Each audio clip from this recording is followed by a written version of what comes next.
Hey everybody, this is the TMG podcast. This is episode 25, and I'm going to deem this as the episode, the morning episode actually. The morning show. It The feels like I'm morning on cast. radio.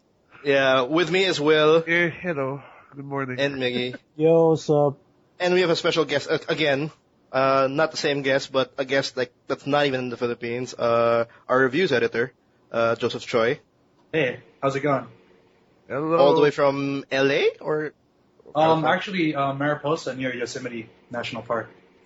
I know exactly where that is. Oh yeah. Literally across the globe. Yeah, we're going to be talking about quite a couple of things, even though it's a pretty slow week. But shit happened though. Yeah, you gotta excuse us if we sound a little slow because it's early morning for us. It is like 11 a.m. We're for us. I'm kind of groggy. I don't know about I also have like the allergies super hard right now, so. Yeah, You it's hear fine. me sniffing, I'm sorry. And Troy's all the way from He's in whatever the you past. mentioned. Yeah, he's in the past. I think it's around evening there at 9 p.m. yeah. 8:35. 8:35 yesterday. It's around 11:35 in the morning here.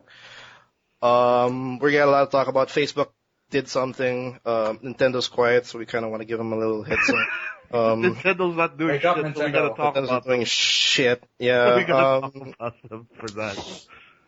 This is the end of March. This is the last episode for March, and I would deem this as it's gonna be a slow couple of weeks for sure. Thank God because though it's the end of March because my wallet is just like gasping for breath. I am dead. I am dead. I'm not What? even done yet, man. I still have games to get. You got a couple of games. I got Diablo expansion. I got what's the other game I got? I got Titanfall, and I just recently bought Batman Arkham Origins. This is only $10 in Steam, Oh, okay. like this weekend. Oh, was it So- $10 on Steam? Shit, what's Yeah, I didn't even think about it. I wasn't even thinking. I just all of a sudden saw it purchased. I just picked it up. Who wants to start with the impressions first? The usual. Well, I What? finished. I played the second episode of Buried at Sea, which is the last DLC for BioShock Infinite. Which is weird. That just came out of nowhere. I didn't even see any announcement about that. Yeah. Well, Buried at Sea, for those who don't know, is what ties BioShock Infinite to the first Rapture. BioShock, to Rapture. So. And there's a bit of a twist in this one. I don't know if I think a few episodes ago I talked about my impressions of the first episode. The Yeah. second one is kind of cool because, well, it's cool because you get to play as Elizabeth instead of as Booker. Oh, wow. Yeah.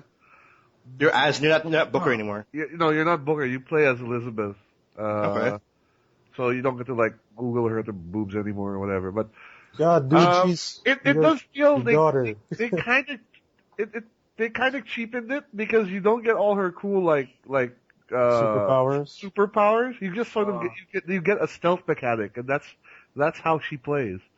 She has a Wait, so stealth they mechanic. they kind of changed the gameplay for this? Well, they did mention. No, they did. That's the thing. They did not. They didn't really change.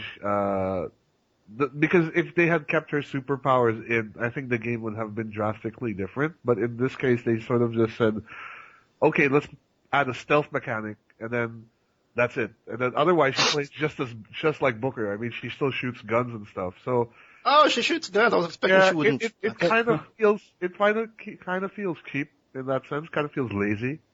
Can that she they use went, vigors they and went stuff? that they went that route because you know you're thinking, oh, I'm gonna play Elizabeth and for like the whole of Infinite and then the first half of Buried at Sea, like you're like, oh cool, I get to do all these cool like summoning powers, right? But you don't Yeah. get it. You get Wait, like, Miguel has a good point though. Does she use vigors or any of those? Yeah, she does. special- She does. Huh? Oh well. Okay. So Oh she man, can't they create could terror have stuff? gone crazy with that. Does she have a But skyhook no, as well? It's exactly the same as remember. It's exactly the same as if Booker were to use it. And remember, these are plasmids, not vigors. But I mean, it's the same thing basically. But like there's a whole in-game excuse for, you know, she's using plasmids instead of vigors and stuff like that. It's weird. No, but like she could have used it with her god powers, right, or something. Yeah, but she does. I don't want to She spoil doesn't? anything, but Oh, essentially, it has something to do with it. Okay. yeah, essentially, Oh, she at least there's she a doesn't- reason for it, Yeah, right? essentially, well, there's an in-game reason why she doesn't have her god powers, but for me, that in-game reason is placed there primarily because the programmers were too lazy to give her the god powers in the first-person point of view as a player. That's a weird. You I know what don't I'm know. trying to say? Like Yeah. they were too lazy to figure out how to balance the game out if you had her god powers, so they changed the story up to make an excuse of why she doesn't have it.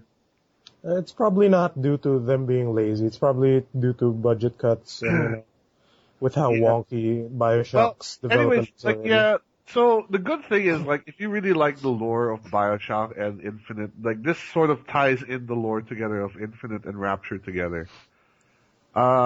It does feel a bit fan fiction-y at times, though. Like, it's like Ken Levine's wet dream, basically, of tying into the worlds. Cause I thought Infinite and Rapture and the first BioShock worked as well as separate, what do you call it? Universes, parallel right. worlds. But now, because of this DLC, they're sort of linked. There's a clear link now. Did everybody play Infinite? I did. I did. Oh, so we all know how the Yeah. conclusion was. There's Yeah, but always okay. a lighthouse. Well, that's spoilers. I don't know whoever like who's listening to this, like they might not. But how's episode 2 Well, compared to 1? I mean, like, is it worth? it's slightly better in the sense that there's more of a clear, like, direct links to the lore.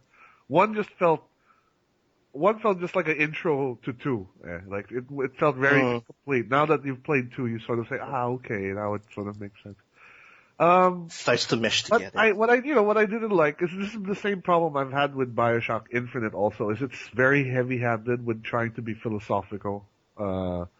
It's like, the way I compare it, it's like it's watching, like if you go from watching the first Matrix movie to the other 2 movies, it's sort of like that.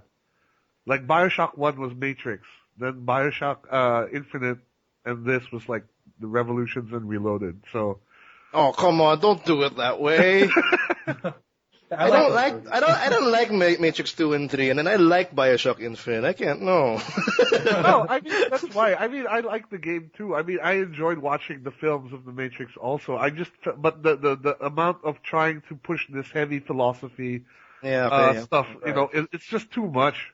And just too forced, I think, in a lot of ways. Like, it felt very forced. It felt very, how long, it's like, we had It's about, big discussion. yeah, it's about Oh. 5 hours, like, if you go through it. Oh, really? It's like way By longer than the itself? first one. Yeah, about 5 hours by The itself. first one was like 2 hours, I think. Yeah, this is much longer. It goes a lot into detail. Then there's some aspects like that they didn't finish tying up also, which I felt were lost opportunities. Like, there was a very big tease at one point in the game where they would kind of show the origin of the songbird, but they never really got around. Like, by the end of the game, you still don't know. So I felt that was a lost opportunity. I think that the whole songbird was a complete lost opportunity. I mean, like, I was hoping for a fight that never occurred, Yeah, at least they could have put a battle or something. But... Yeah, I know. I was itch like the first time I saw that guy. Like, I can't wait to beat the crap out of that thing. But no. Yeah, but Oh. there's a kind of, and it depends if you really into BioShock lore, but like, I felt like the way it tied the 2 in together, it didn't feel as if it followed how Elizabeth was characterized from the first game. It felt very fan fiction-y in a way. Well, that's the last DLC But for. that is the last DLC, so I would suggest, like, I got it for free because I have the collector's edition of Infinite, which came with the season pass. the season pass. Yeah, I think if You think it's worth it though? Like, how much is it? Yeah. $10 or? Yeah, if I'd say if you're into the lore, like if you're really into the lore, then yeah, definitely pick it up. But if you're not so into the lore and you're okay with how things ended, then you don't really need to get it. This is like $15 per episode. Is it really $15 per episode? Is it that much? I'm not sure. I think the season pass covers the first episode only. No, it covers all. Covers it Oh, all. okay, that's Season good. pass covers all of It's it. just for the people like me. Like, I didn't bother the season pass because I didn't know what I was going to get. if I Here, kept the pass. episode 2 is $15 right now on Steam. Ugh. So, it's quite expensive actually for how short it is and for what it gives you.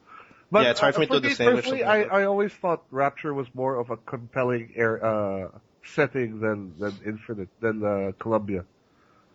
Like I could relate better to the whole Andrew To Ryan. Rapture. Yeah.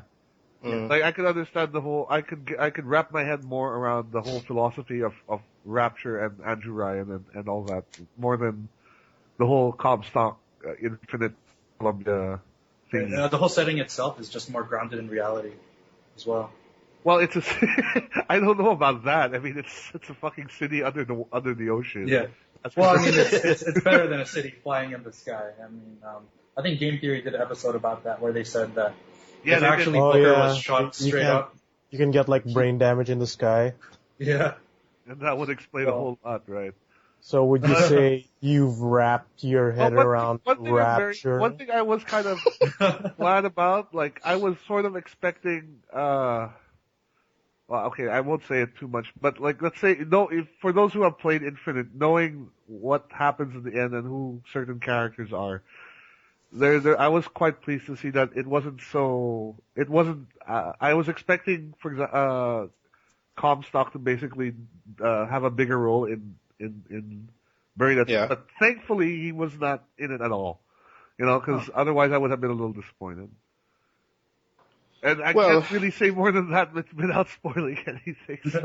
First Well, game. that this whole game in itself, it's so hard to say anything without spoiling anything because if we say something even more at this point, we're just gonna blow people's minds. So There's always a lighthouse. there's always a lighthouse. That's already bad enough. I'm gonna move around. What about you, Choi? Sorry, he's a good yeah. friend of mine. I keep calling him Choi, No, you can call but it's me more Choi, of Joseph. Yeah, Yeah. it's fine. Go. Yeah. Well, I've been playing Wonderful 101 for Wii U for Finally, a Wii U Yeah. game. for all the 5 people out there who have the Wii U, and it's Yeah. it's Probably honestly even like less than the 5. best, probably the best exclusive that there is on the console right now. But this is from a fan of Platinum Games. Like people have said, it's kind of like Pikmin meets Beautiful Joe, but I would say Pikmin it's meets more. Beautiful Joe, that's awesome. That sounds awesome. I would right? say it's more like Pikmin meets Metal Gear Rising with the art style of Beautiful Joe. Metal terms Gear of the Rising. Yeah, I mean, in terms of the harder levels, it Yeah. gets to be that intense. The game actually does. It's I did hear it was like a really tough game. Like it was actually Yeah. surprisingly tough. And then again, it is Platinum Games. Like they do like to give that kind of challenge for even the normal folk. It's a game that it really takes it's a bit of a learning curve to it, because I would say it's probably the first strategy beat 'em up, real time strategy beat 'em up that I've played, where you're Oh. actually managing like a whole army of people. But And you how's can't- the Oh, sorry. No. how's the whole like 'cause the whole strategy of like do you actually use the gamepad a lot? The chance because I know you have to like use the gamepad to switch from Somewhat. weapons. The actual gamepad, there's only a few segments. It's just like randomly interspersed throughout the stages where Like have where to you have go to go inside. indoors. Yeah, you have to go into like an enclosed space because most of the game is like isometric kind of view. But yeah, it's just a few segments where you use the gamepad. For the most part, it's just your map, and you can also draw on it in terms of making the unite morphs. How it works is you draw and then you can create like fist or a sword or a hammer, a whip, or claws Yeah. and bombs, which are I've, all your I've little. seen that, and then they form it, right? Like you make a gun or something. I've seen that. There's one part where you make a big gun and fire this like bullet made of dudes or something like that. Oh yeah, the game mixes it up a lot. It's crazy different styles, and what you can do is actually you can create one big weapon or you can create a bunch of small ones. So let's say you're fighting a boss and you want to use the bomb to slow time and then like hit him with the sword, and then meanwhile like attack something else with your fist. With your You can create all 3 of those. so it's actually letting you combine each and every ability Right. creatively, I guess, because it seems like it's not more like because you do have like there are enemies where it's color coded and then you kind of know that this is a weapon that will definitely cater to that kind of enemy. Right, But definitely. there's- Like if there's an enemy that has blue spikes, you know you're going to use the whip.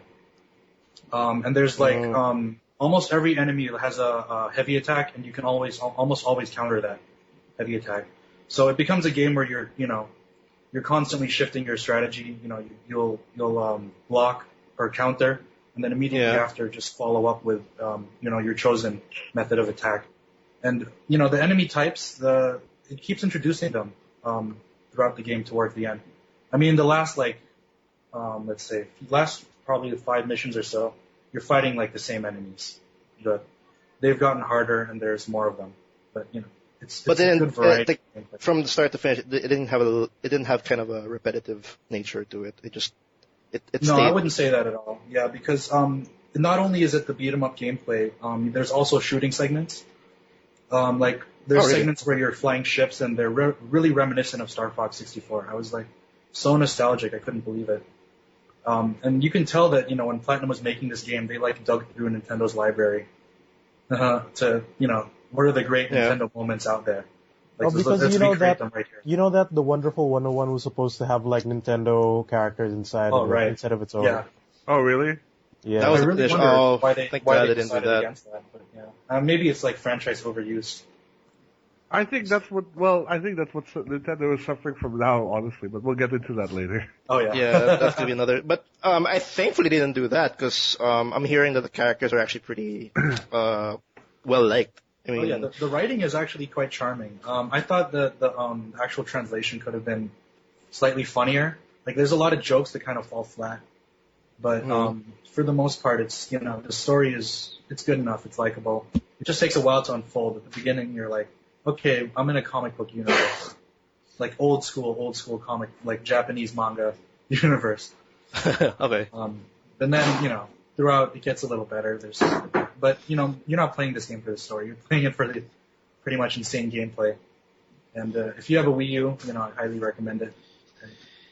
I think it's the only out of like what I'm seeing, like the whole library of games to play in the Wii U. I think that's the only game I think for me also that like to recommend someone because out of the box it feels like out of the box kind of game. Oh, yeah. And it's pretty long as well. Although it's very long. Every mission is about 15-20 minutes or so. And I think the reason is rather than breaking it up into smaller missions, every mission has a long load screen beforehand. Probably like 30, just to 45-second load prevent screen. the player from idling. Yeah, but the missions themselves, there's absolutely no delay between them. It's like straight shot, start to finish.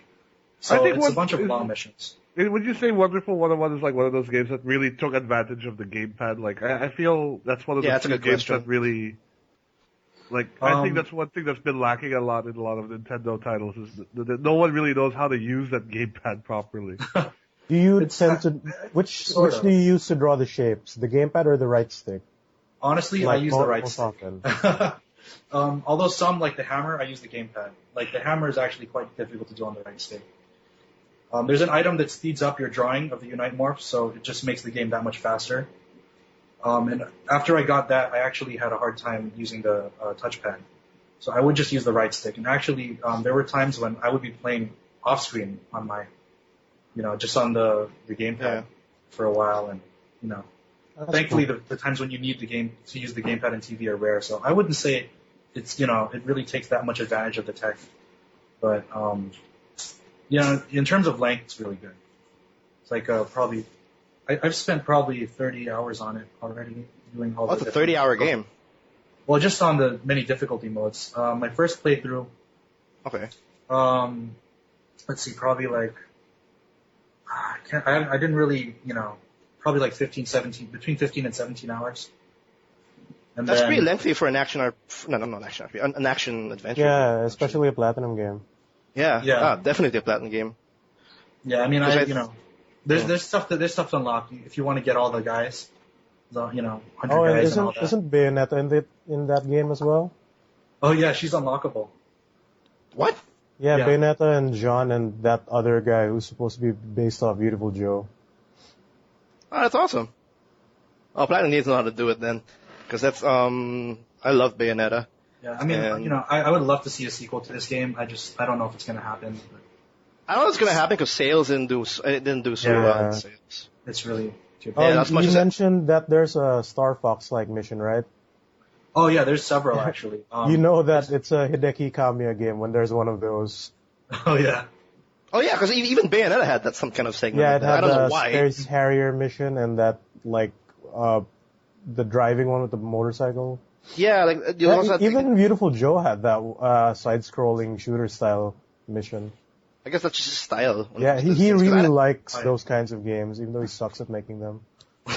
No, but this one, I think, like the first ones are just, kind of not as tough, but like I think towards the end of the game, there's this one level that really reminded me of Area 6 from Star Fox 64, which I think is, yeah, it was brilliant. It's really well done. You actually go Star into, Fox again.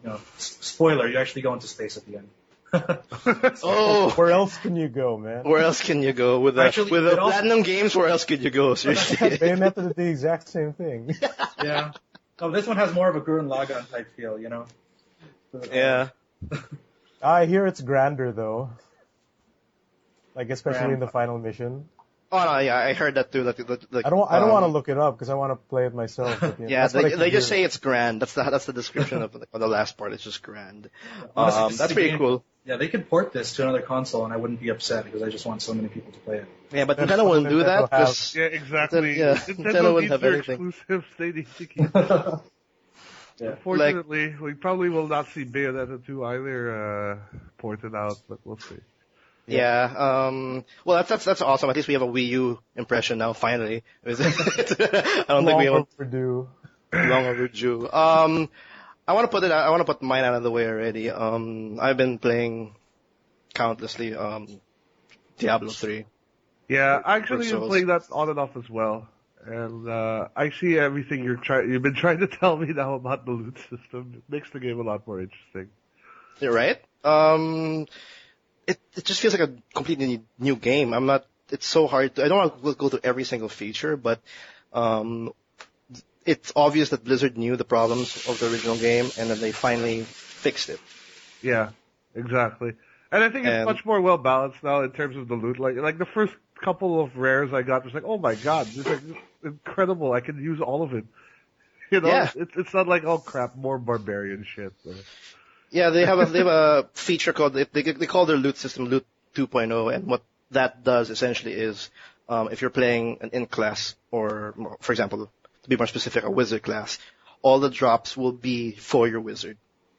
So you won't find an STR item, you won't find a dex item. It'll always be an int item that it could possibly be an int upgrade, or it could possibly not. But the fact is that you can use it, and that makes a lot of difference. That makes a huge difference, to be honest. Every now you do feel like whenever something when something drops, you get an upgrade and then you can move forward.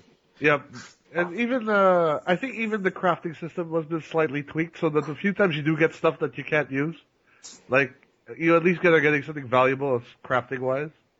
Yeah, but it's not entirely like 100% you'll always get something you'll need, because I do sometimes get STR. Like for some reason, I think like yesterday I got a two-hander that's for STR. It has an STR stat on it, and I don't know why, but I have it. But it's fine. It's very rare. At least I can port it to someone else. At least there's that element where I can transfer some items to a character, but it's much rarer now. Reaper of Souls already out. They added one act, which is Act 5. But it does feel long though. That act does feel quite long as compared to the other acts. I took my time. It took 4 hours, 4 or 5. I looked at the maps are big, like from start to finish. It looks great. West March looks amazing compared to like the other 4 acts. I actually like this act. The maps are big, but with the story, no, it's pretty dumb actually. It's not. It's more like an add-on. Like they needed a story for a new act, and they just did it. They just did this for the sake of it. That's what it feels like. Because this time around you're fighting death. Yeah, but I mean, And- couldn't you say the same for Diablo 2's expansion, which was the one where you had to fight when I think Baal was the Yeah, you have last to fight boss? Bale. Yeah, I think I have to say the same as well, because I didn't feel too great about it, because I think it's like a story that shouldn't be like. It's like a story that was added just for the sake of it. Like it didn't see any reason to it. Like for the people who know the ending of the first game, we all know how Adra's a bitch or anything like that. They wasted that character by adding her to the fifth act, and all of a sudden, there's no reason to why she's included in Act 5. It's like she's just there now. You can now take her down. She's not a boss. It just feels like a filler, like just a reason to have a story just for the sake of it. But the boss fights are pretty awesome, though. That's for sure. They added like 3 more bosses. You fight death in the end, which is impossible to kill in Torment 1. It takes like literally 20 minutes to kill the guy. But overall, it's definitely an addicting or an amazing addition to the overall Diablo 3. They also included adventure mode, and I think that just completely destroys any endgame problem people ever had, because this endgame is just really addicting now, and I see myself playing over and over, obviously what Blizzard wants. Essentially, adventure mode is pretty much you get to explore the whole world, each and every act in one game, and each one has like specific bounties you can explore or you can take.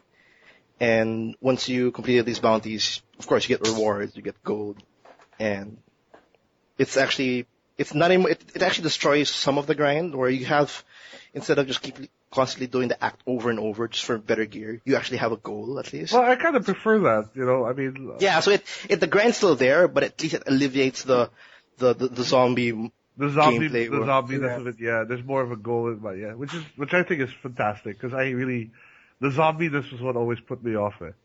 Yeah, the grind's still there. You're still grinding for gear, but now you're grinding. You have to find a specific dungeon, go to level 2, and kill this boss. And if you do that, you get more gear, you get chests, you get rewards, and all that. Cool.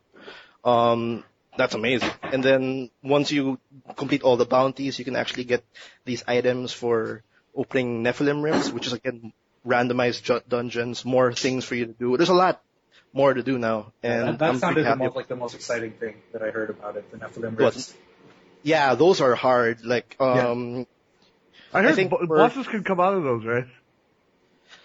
What Nephilim Rifts are is you go into a dungeon, you kill X amount of enemies, and once you're done with that, a big boss appears.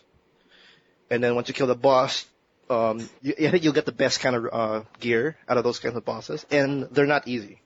Like, Nephilim Rifts are meant to be for a group.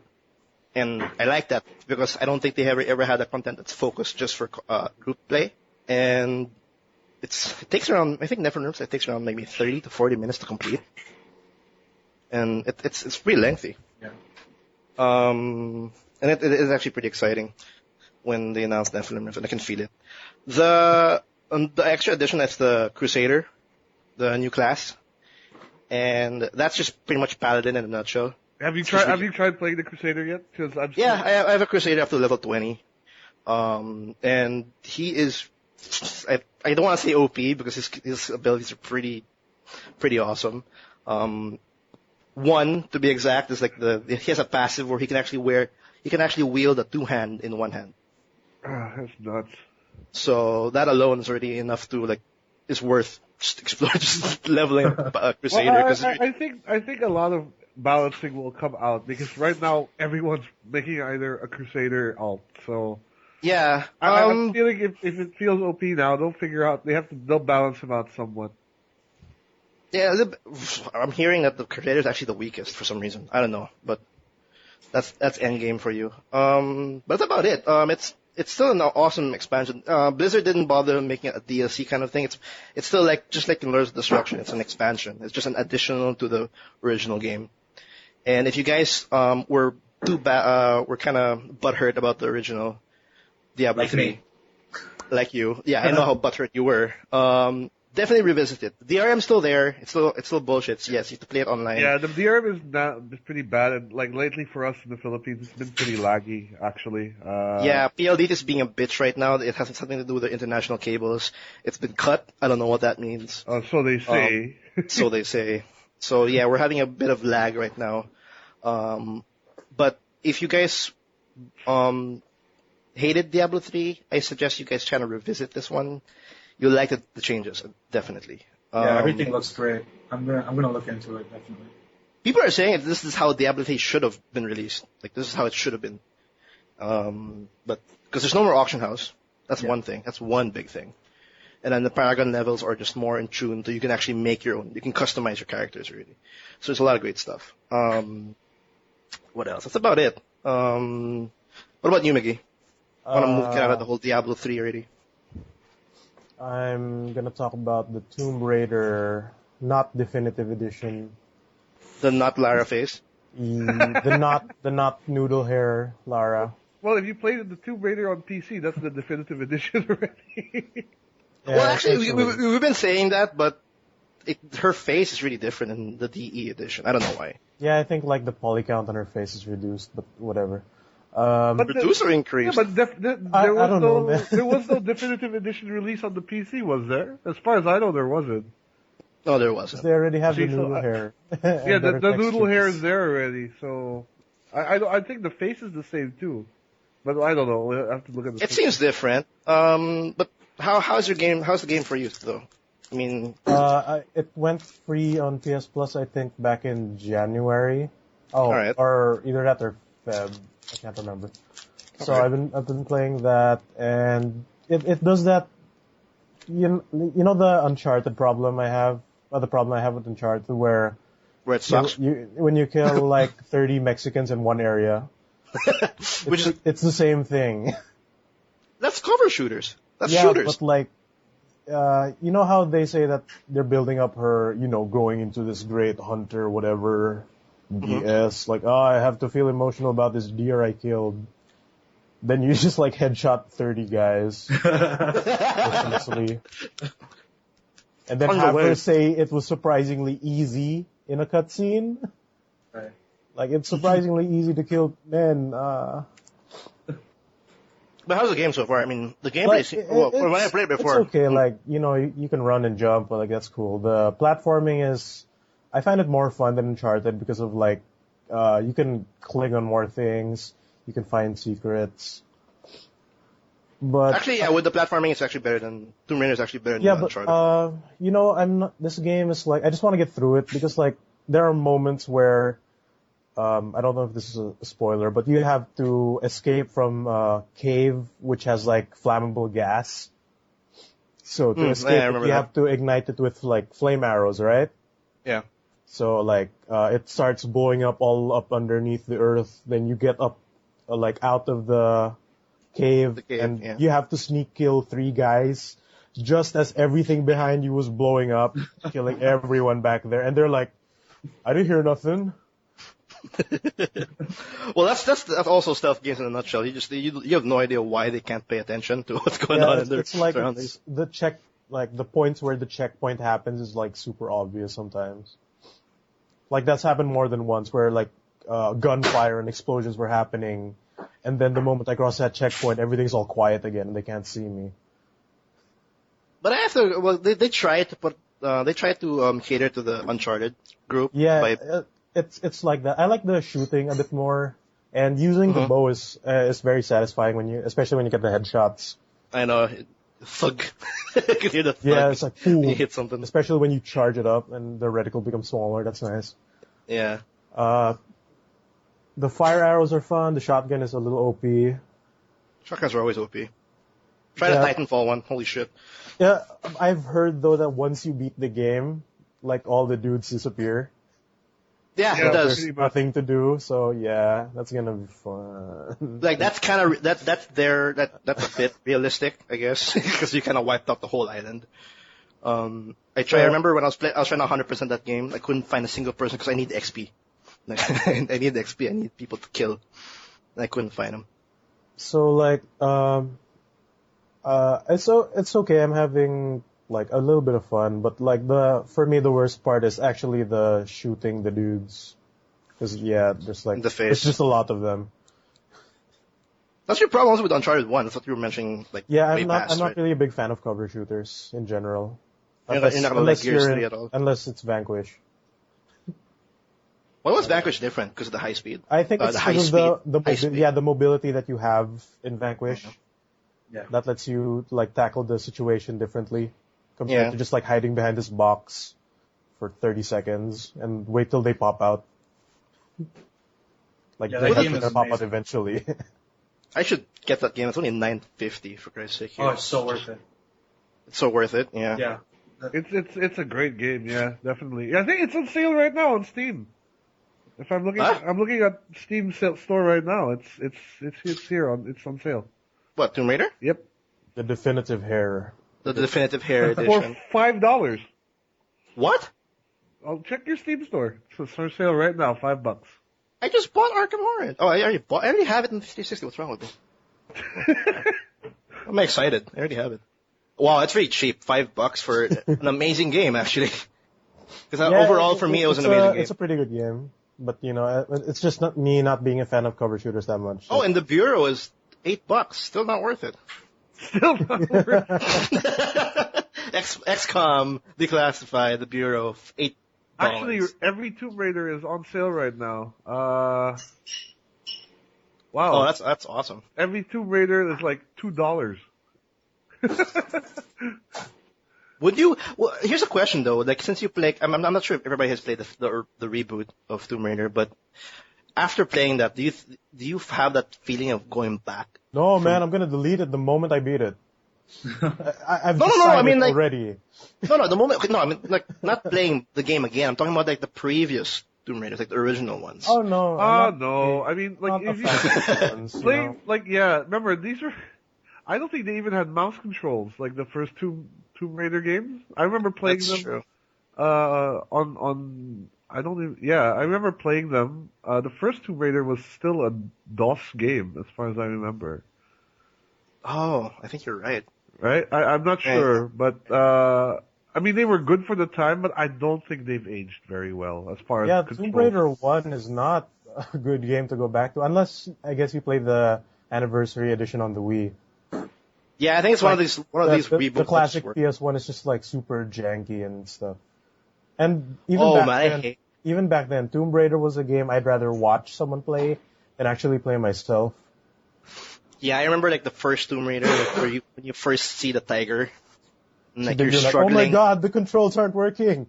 Yeah, you're tumbling around, you're struggling, and then the tiger is just on you already. And like didn't 3 have like a giant ancient monster at some point as a boss? Kills you in one hit. Is that weird? Something like that. Oh well, Tomb Raider. You want to go to the news now? Let's move on. Yeah, let's head to the news. I think we covered everything we've played this Yeah, week. speaking of Tomb Raider, speaking of set pieces, like it's the best way to segue in this news. Actually not really, but it's the same it's the same studio though. Naughty Dog's The Last of Us apparently is going into PS4. DAO. That's a rumor. That's a rumor right now, and It's a rumor. I guess. What do you think they would add anything apart from making it a sort of like bundle with the DLC? No, I don't think they're gonna add no. anything. They even said that the Left Behind is gonna be their last story DLC, I think. They're one I think story DLC. Yeah, that's the only one. That's the one and only, and I think the rest will be map packs for the multiplayer. Yeah, That's about it. I mean, like, is The Last of Us still selling at this point? Are people still buying it? I don't know. It's like the price dropped at Datablitz now, so. Oh, it did? How much is it now? It's like 1.4, right? Oh my god, I have to buy a PS. I haven't played the game, but it looks like it's selling because to the point that I think I can't really know if it's one of the best sellers for an exclusive, but they are at 6 million sales for this exclusive game. Well, definitely it's one of the best PS3 games. One of the best look PS3 exclusives. Look how many awards it's won, just by, Yeah, by just awards. But honestly, I don't know, I would, but if this is true that The Last of Us is being ported to the PS4, I literally have no more reason to actually double dip on a PS3. Because that's the only reason right now. Like, if I ever want to get another PS3, because mine died, it'll be for The Last of Us. Right. But if this comes out as true, Then I buy a there's gonna PS3 go to forever. PS4. I'd rather just go wait for when I get the PS4, get that definitive edition, if it's going to be a definitive edition. And then, there you go. With better hair. I think it's a good move. I thought everybody was hoping this would happen, but I don't know if, like, would you double dip just for, if ever, like, we have, like, definitive edition hair? I may. I mean, I think it's one of the best games I've played, so, well, not one of the best games, but story-wise, it's a very good game. So I probably would. I mean, I'm probably gonna double dip on Injustice when I get a PS4, because I want everything on disc, and I hear the PS4 version is basically that's true. the best version to get for that. I So want Martian Manhunter. But isn't Injustice on the PC as well? it is. But I mean, I can't see myself playing a fighting game on a PC. I can't either. I can't either. It kind of feels. What about you, Joseph? Have you played The Last of Us? No, I haven't, but I'd watched my friend play it for quite a while. It looked pretty Yeah. good. Yeah, I mean, he said he was going to lend it to me, so I'm going to wait on that. You have a PS3. Yes, I do. Oh, why don't you just buy it? Even I don't. Anyway. Well, it's still a rumor, like it going into PS4. I think it will sell. Actually, I think it will actually sell some consoles, to be honest. Because I think there are a couple of people that are on the same boat as me, where they don't have a PS3 and they just kind of want to play The Last of Us. Yeah. And then they have the PS4 out, and like they don't even know if they want to commit, stuff like that. So this might relieve that little tension. But yeah, it's cool that Last of Us coming in. Well, I mean, it's a rumor at this point, so let's not, I don't want to say it's definitely coming or not, but if it is true, then yeah, for sure, I think it's a good addition to the PS4 library. But in a way, I also feel kind of bad because why recycle old games, Yeah, I mean, that kind it's- of like, makes it... I really like HD edition games, like when they released like the Shadow of the Colossus HD and stuff like that. But yeah. Yeah, that's a good deal. right, so I'm all for re-releasing older games in an upscaled version, but it's still kind of recent, to have a PS4 version if you ask me. It is. It's very recent. But, I don't know. I think because Sony's trying to find a way to dish out these releases every Yeah, month. Because right. it's going to be a really dull 2 months after this. Like, even for PS Plus. I don't know what's going to be released for free in the coming months. But speaking of rumors, we'll move on to the next bit of news because I want to knock out all the news as soon as possible. Another next gen game, Dragon Age Inquisition. Is anybody excited for that? Yes, Like the I next- am. Because, well, I don't know. I am a big I don't know point because I didn't like Dragon Age 2, and I hated Dragon Age 2. and BioWare fucked up Mass Effect 3 big time for me. Just for the ending? Just- really? yes, For you? that last 5% of the game really ruined it for me. Like everything else was Serious? so fantastic until that fucking point. But yeah. I've had a discussion before about Mass Effect 3 where I can't blame them. I can't consider this game as shit because of the 5%. Because I It's care very, too much about the 95. Yeah, it is. That's true. Like, it's very difficult for me to say that it was shit. But that's how I feel, honestly. Like, Yeah. I know logically I shouldn't be blaming that 5% to ruining the whole game, but this is the guy I carried over for 3 games, and I just felt so terrible. But that's another discussion. Yeah, As far as Dragon Age 2 goes, though, I was really disappointed with that, and to be fair, I think BioWare has had a downhill kind of slide lately, like, Dragon Age 2, Star Wars Old Republic, and, the whole Mass Effect 3 controversy. So I'm very, very wary about this third one, although I do want to play it because, I did enjoy Dragon Age Origins a lot, and I do like the world. I think I would have enjoyed Dragon Age 2 more if it weren't so, like, push Arcadey. A. Yeah, push A for something awesome, Push A for your character just go wild. Yeah, exactly. That's what happens. I don't like Dragon Age 2, but Dragon Age Inquisition, it has now a bit of news bit. It's a rumor again. That's why I want to segue to this, like from rumor to rumor, because apparently it's going to have 40 endings. Okay, is that 40 endings like how Mass Effect 3 had multiple endings? That's how I'm thinking of it. Like it's a big What do you mean ending, but endings? They just gave you colors. Yeah, exactly. Is it colors or, 40 endings? I think it's going to be like that because I doubt like people can state like I have 40 endings in my game. Yeah. But by doing so, I just add one scene, that's one ending. I add another scene, that's another ending. Because I mean, there's potential here for if they're being truthful or not. Because if they carry all your decisions from the past 2 games through, there's a lot of stuff there that may have an impact, right? So there might be things there, but there's also the risk that they'll just go the stupid like Mass Effect route. If I don't know, I hope they don't. I hope they don't, but 40 is pretty big. I I don't think like. they learned the lesson from that though. So Yeah, it's 40 endings and it's gonna have 5 major areas. Now, this game is actually a big, well, I can say a one-up for the series because for one, it's gonna be like an open world RPG from based on the gameplay and footage and the fact that it's 5 regions. Thank God, because like in the second game, Dragon Age 2, it was one city. it was a fucking city, Yeah. and that was it. With recycled dungeons. With recycled dungeons, I hated that game so much. Like, I had high hopes for that game. Are you hating on it because because it had the Dragon Age name attached to it and it was so crappy, or? I hated the fact that it felt lazy compared to the first one because Dragon Age Origin was an amazing game. You see, you can be anybody you want. You can actually be an elf, you can actually be a dwarf and all that, and then you can actually go from region to region. And now this one you could be a girl or a boy. Now you're gonna be a girl or a boy, and then you're stuck in the city, and then that's it. And then whenever you go to a dungeon, it's like the same cave all over again, but with a table on it. I actually also did not find the NPC characters as interesting in Dragon Age 2 as in the first one, personally. Like, yeah, they didn't have an Alistar at all.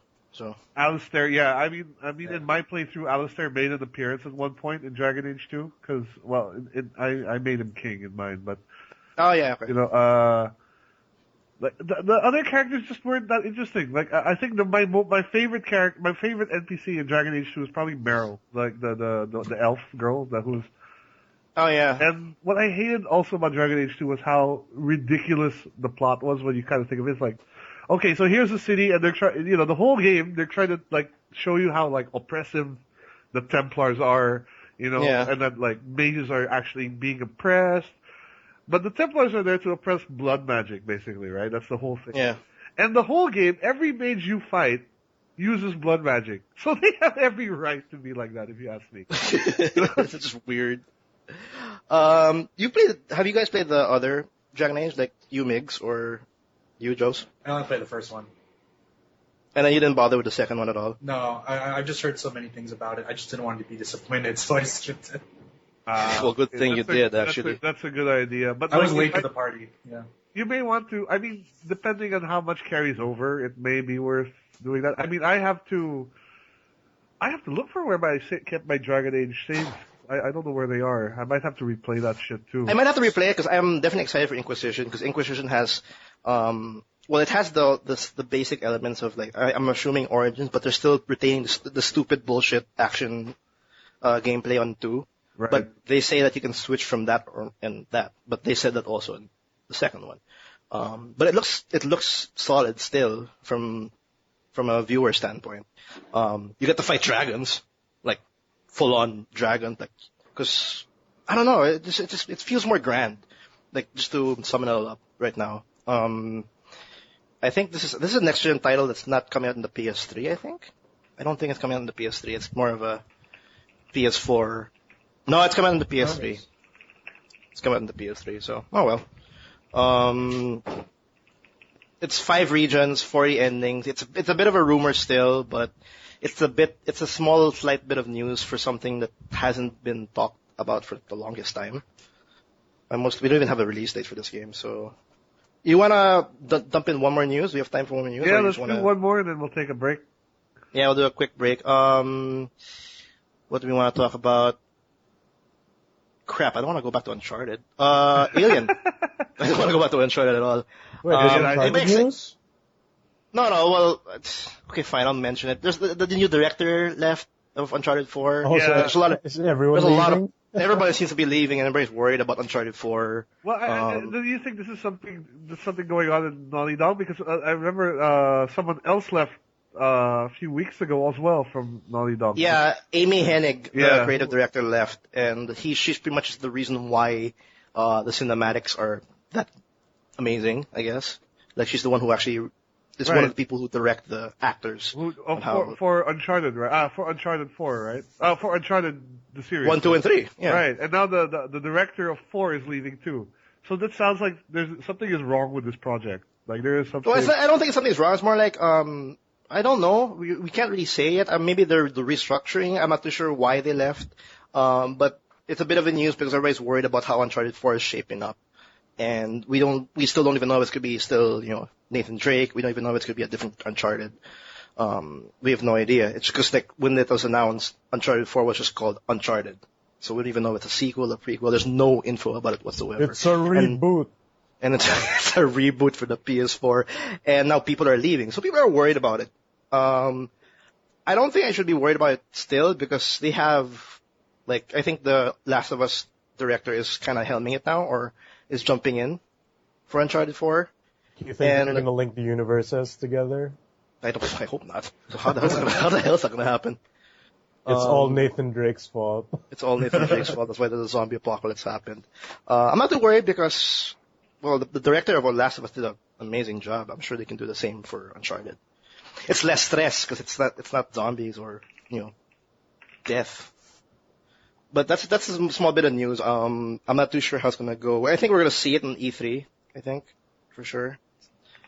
Maybe. And that's about it. And what else was the extra bit of news before? Who's excited for Alien Isolation? Because there's a new release Who's date. making it? Yeah. Who the hell's making it? Is it Gearbox again? No, it's not Gearbox. It's definitely not Gearbox. It's Alien Isolation is the next game in this whole franchise, and it actually follows the daughter of Alan Ripley. The daughter of Ellen Ripley. Okay. Yeah, I'm not too sure where exactly the timeline is. Maybe in between Aliens 1 and 2. I don't know. I forgot already, but it has a release date now. It's October 7. And this game is supposed to be a survival horror where you're not a freaking soldier. You're a person you're like Aliens 1 all over again. You're trying to survive this one alien. And you don't have a weapon or anything. Well, based on the gameplay Survive footage, as an alien? No, you have to hide. You're hiding from aliens. There's like one alien. So far I know there's only one. The one alien trying to survive. It might be the one alien chasing you around, but who knows? You know what? You never really realize that maybe in Aliens or maybe in this game, it's not the human that try to survive this one alien. Maybe the aliens try to survive them. They just want to be friends. They just want to be friends. They just happen to have acid spit. It's not their fault. Yeah, he happens to like the vents. Yeah, he just doesn't like the doors. He just wants the vents, and then you start shooting the They're guy. just big introverts, You gotta get in their bubble before you talk to them. So no one played Colonial Marines? No. No, dude, that game looks horrible. I heard too many bad things about it not to play it. I kind of want to buy it because I still don't know why they fuck up so bad. If you're gonna buy it, you better make a let's play of that, dude. Oh, fine. But I might play it on live, but it's so... why again? It's because it's just a horrible story. I don't know, the demos that they showed were completely different from the Oh, that too, product. yeah, that too. It's actually glitchy as hell. Maybe all the glitchy. money went to Duke Nukem. Yeah. And then that happened. Which Duke Nukem, the Duke Nukem was shit as well. What are you talking about? But I'm not really that excited about Alien Isolation, but it's funny that they're still pushing this franchise because I haven't seen a good Alien game in a long time. Yeah, The one on the DS was pretty okay. The DS? Yeah, DS. the one that came out before Colonial Marines Infection, I think, or some Infestation. They're running out of names, I think. It's like they're gonna run out of names eventually for this game. Alien Unemployment. Alien 5. Well, anyway, that's about it. We'll just have a quick break. Prometheus 2. That's happening, by the way. Yeah. Second half, we're going to be talking about Nintendo and a couple of main topics. Thanks for listening in. We'll just have a quick break and we'll see you guys in a bit. All right. See ya. Wow, bro.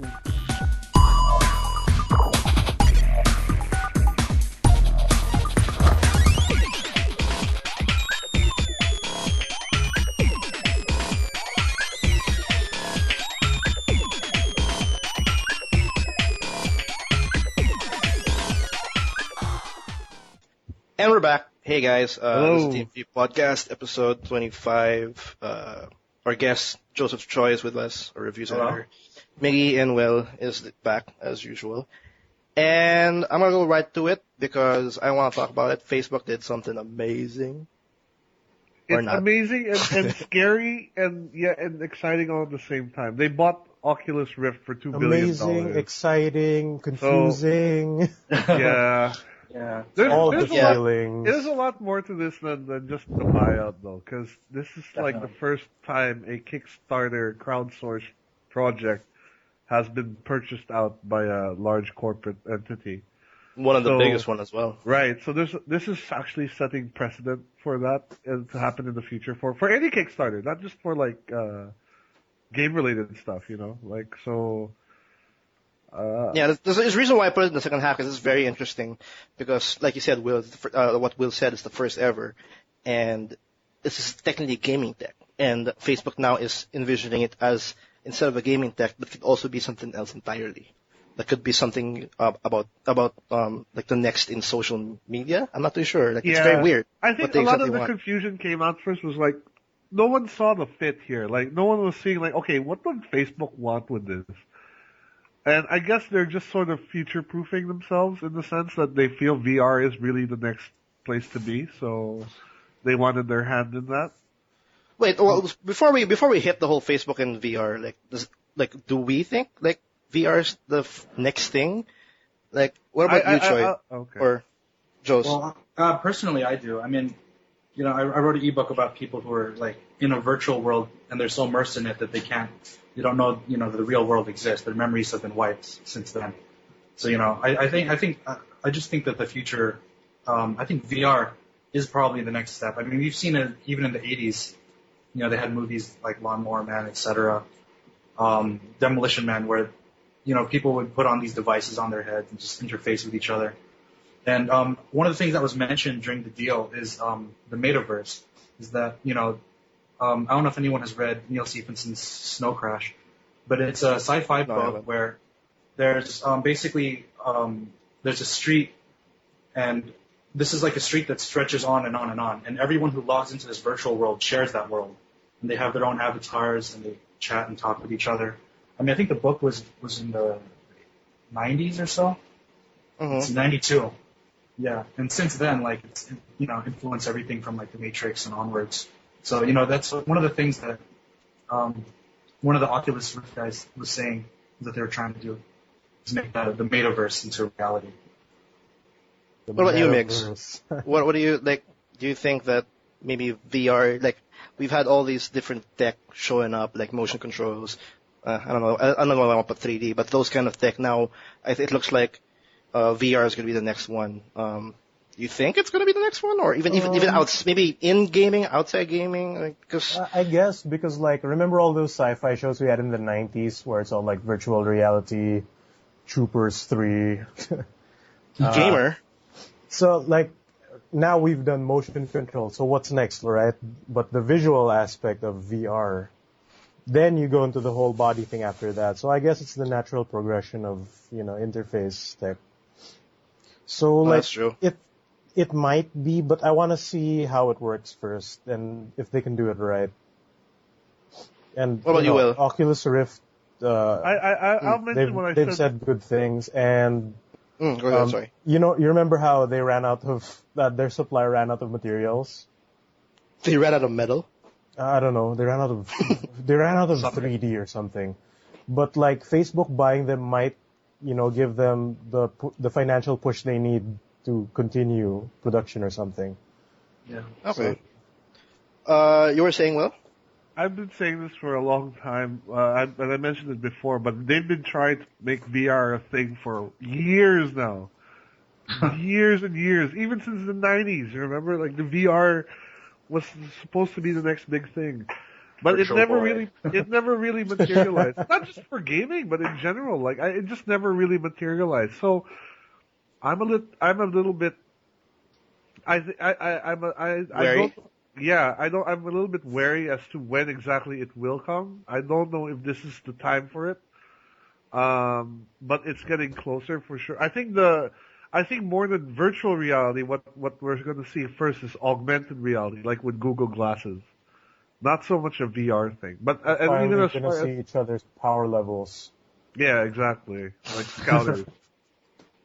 It's over 9,000. I think But I like. I think for Go ahead. I think gaming wise, like it's probably still going to take some time because first of all, the VR tech right now isn't cheap, and to get it generally acceptable as a gaming accessory, even just as an accessory, it has to be brought down to a price point of say a Kinect. You know, that has to be, I'd say, the most that people would be willing to pay for something. Which I don't think is even close to where it is at right Right. this point. So I I don't think think it's it'll still $100 take a price. couple of years before the technology improves and stuff. But, you know, okay, we've seen Oculus has been doing it.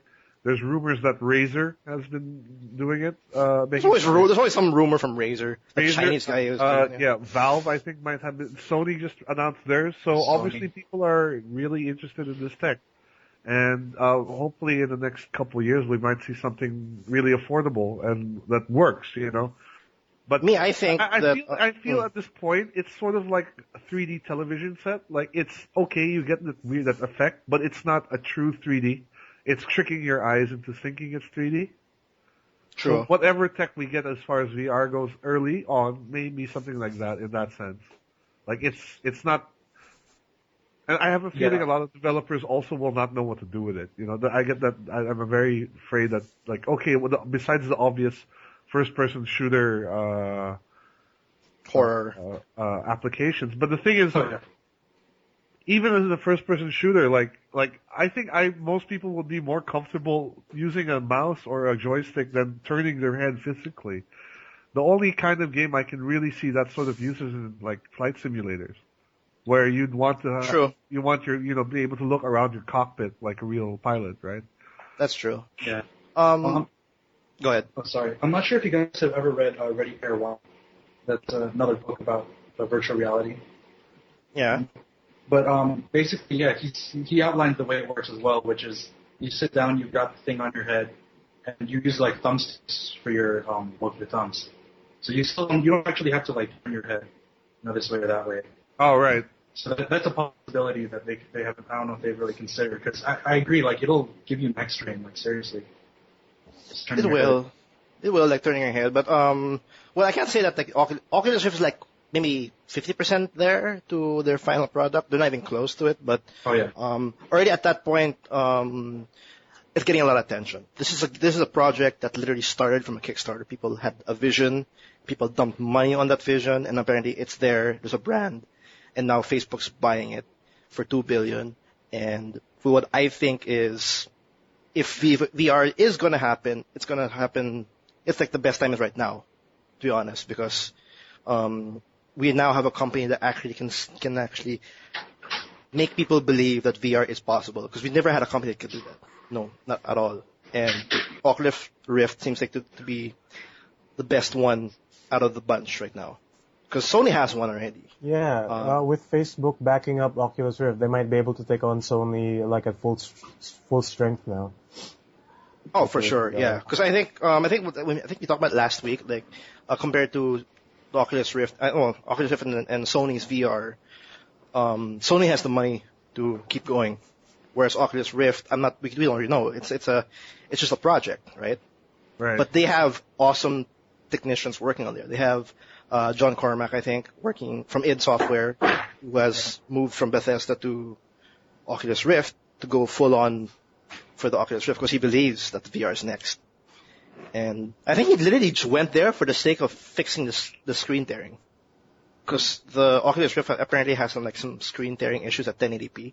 I'm sure it does. I mean, you're moving your head faster than the screen can update, right? Yeah, I know. So like he's over there, he's updating.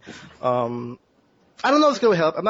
I don't know if we're gonna see anything viable in like even 10 years or maybe 5 years. But for sure, like the best. I'm sure it makes sense now that it's starting right at 2014. So I don't think that the hardcore gaming will probably come later. They have to work out all the kinks of it first, and I think the virtual experiences that they're doing, they've recreated, certain places and worlds in Oculus Rift, right? Yeah. I don't think. Do you think that VR will become like how motion controls became a control scheme? You think that VR will be part of the control scheme, or just a peripheral where you can just add it? That's how I remember a lot of old VR setups were trying to do. Was that you would have like a VR goggle and you'd stand in this sort of sensor booth, and you'd have like a gun with sensors on it, and then you'd Oh kind of yeah, look. yeah. You remember that? Mm. They had Um, a few of those in like I think Epcot Center in the States and Disneyland. yeah. But Like I the was too closest thing I short can. to play. I mean, the coolest thing I can think of for VR right now is like if you took. You remember those old BattleTech centers in the U.S.? Like if you could implement VR into that, it'd be so sweet. You're in a big That's ass, true though. you're in a big ass mech but like, I'd like to move on actually if we can talk about, like, what do you guys think about the implications for Kickstarter being, like these sort of things happening on a Kickstarter? Because right now there's a lot of angry backers who want like a refund because now like, oh, what the fuck you need our money for now, right? You're like, are we still gonna get all our shit? And like, you just were bought out by Facebook. What's the real beef about that? Is that they don't like the fact that Facebook's with them, or Yeah, exactly. It's like the whole point. Like, I guess they don't. First of all, they don't trust Facebook to do what they want the vision to be, and now a lot of them are demanding refunds. And it's like now they don't need any more Kickstarter funding because they have all the money in the world from Facebook, right? So 2 billion? Yeah. It's like these That's people's enough. money was just used to build up value for acquisition. That's true. And in a way, it feels Um, like they're selling out too. It's like, oh, okay, we took all your money and then we sold it for 2 billion, right? Like, that's actually a valid point. Wouldn't that make the Kickstarter like backers kind of like a shareholder in a weird sort of way into the, So it's complex. There's a lot of precedent here that's going to be set, and I don't know how it'll turn out. So I wanted Well, to ask. it's a valid point what you said, with the whole Kickstarter thing. I just hope that Oculus Rift actually considers these backers more of like what you said, as shareholders, because for one, it's not the Oculus Rift's fault that a big company has decided to buy the project, and then that's actually a dream come true for the project. And sadly, since now Facebook technically now owns Oculus Rift, and they decide, please don't make it a gaming thing, make it more a social media thing, assuming that happens. Of course, they have no control over that. Yeah. So in that regard, I think Oculus Rift should have some kind of, I think they should just pay them, like give the money back, or even stuff like that. Or like, what I would do is simply, okay, you paid this much, like, you normally in Kickstarter, you pay X amount, you get something, right? Yeah. So, I think, first of all, stick to that promise, right? Stick to what you were going to give everyone. They should stick to their promises. Yeah. Yeah. And then, I guess, second of all, just be very transparent. But it's so hard, even if you're being very honest, when you have a big company behind you like that, it's very hard to take things at face value anymore. Like, even if you say, like, oh, we're going to be honest with you straight up and we're going to do this, like what, how do you trust that anymore? Yeah, So- I think that when Facebook bought it, because when the whole Kickstarter thing, they had a vision, and that's why people gave money, right? And the fact that Facebook bought that project, that vision technically is out of the window, Yeah, or exactly. it can be out of the window because it's not anymore their official say. Like, yes, they can keep going, but they're still going through someone else, right? There's an extra line or an extra step Right. in the process that might ruin and the I vision. think Oculus was very gaming centric, right? I mean, Yeah. they have, what's his name was, the guy who made Doom was on board. I think John Carmack, was it? Yeah. Yeah, I mentioned already. John Carmack's already now part of a. He's basically a Facebook employee now, if you think about it. Pretty much, yeah. He's a Facebook employee already. But I hope that they do all the rewards or the promises for these backers. At the same time, some kind of compensation, because no matter what, that vision is not anymore 100% Yeah, theirs. they should at least add something like, okay, you know what, we sold out, but to thank you for support, we're going to give you this extra whatever, or we're going to do this, or something. Yeah, something. I don't think they'll give the money back or something. That's kind of stupid. I don't think they'll. Yeah, I think a refund is not the viable route to do it, but there should be some sort of compensation. But the thing is, like, it's very, again, like, this sets precedent for anything that happens in the future that's similar, right? So they have to be very careful when figuring this out, because whatever they do will be looked at when a situation like this happens again, and they'll say, oh, look, Oculus did this for when they were bought out by Facebook, so maybe we should do it also. It's going to be very interesting. Well, for shifting, I'm just going to shift gears for this one. Why do you think Facebook, like, is it really just because they think the Oculus Rift can deem them like still the king of social media, like a few years down the line? Because I think Mark Zuckerberg maybe thinks that this is where social media might lead up to in the end. I think he's also thinking. I think that's probably why he's saying, okay, I think that he wants to future-proof Facebook essentially, and because he didn't have, I guess right at that point he doesn't have the internal know-how to develop a system of his own. But if he sees Oculus Rift and says, hey, these guys are doing a great job, I'll just buy them. And he can do so. He has all the money in the world to do it, right? So, or he just wanted a new toy.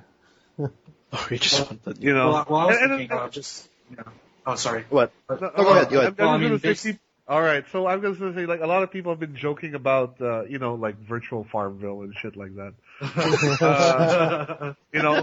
But like, or like you'd be playing a game and then suddenly some shit pops up, it's like so and so wants to be your friend, or like. Oh yeah, I've heard about that. Those games. And then even how or like how are they going to monetize it? Will you be like, we have Oculus and then Oculus Plus for $50 or something, Actually, that's what I was going to talk about. Non-ad supported. Like they're gonna have pay gates. Remove the ads from your Oculus Rift. Virtual pay gates, dude. Virtual pay gates. Wait, what were you saying, Chai? Joseph? Well, I mean, like going back to the idea of Snow Crash, right? Like, there's virtual currency going on. So to travel around this virtual world, you would actually have to pay money. That's another thing that you also mentioned in Ready Player One. Yeah, they could have this thing like, okay, like, there could be user-created worlds, for example, like in Ready Player One. Like, someone actually creates like a planet like Tatooine in Star Wars. Right? If you want to go from like Tatooine to like Middle Earth, right? You have to pay however much money. That sounds a lot like Second Life to me. Yeah. A bit like Second Life. As much as people think, it's going to lead up to Second Life. Second Life will like beg them to like buy them out and like head over there, and then they'll just love to touch the tech there. Because that does sound like Second Life. Your Facebook profile will look like a house you can walk around in. Yeah, I think that's what Zuckerberg is thinking, is like, he basically wants to, he basically wants to create a Facebook world, essentially, a VR world, and that's how social is going to be in the future, I guess. It's literally going to be on your face now. It's a very, it's a very ambitious vision, I think, for him. It's a very ambitious, because I still can't see it happening or it being the right way to maybe future-proof social Facebook, because and Facebook in general, because right now Facebook is still it's still a dominant website in terms of social media and all that. But like, just because of Facebook's fame, Twitter shows up, Instagram shows up, Pinterest, all that social media crap, like, started repopulating itself around Facebook.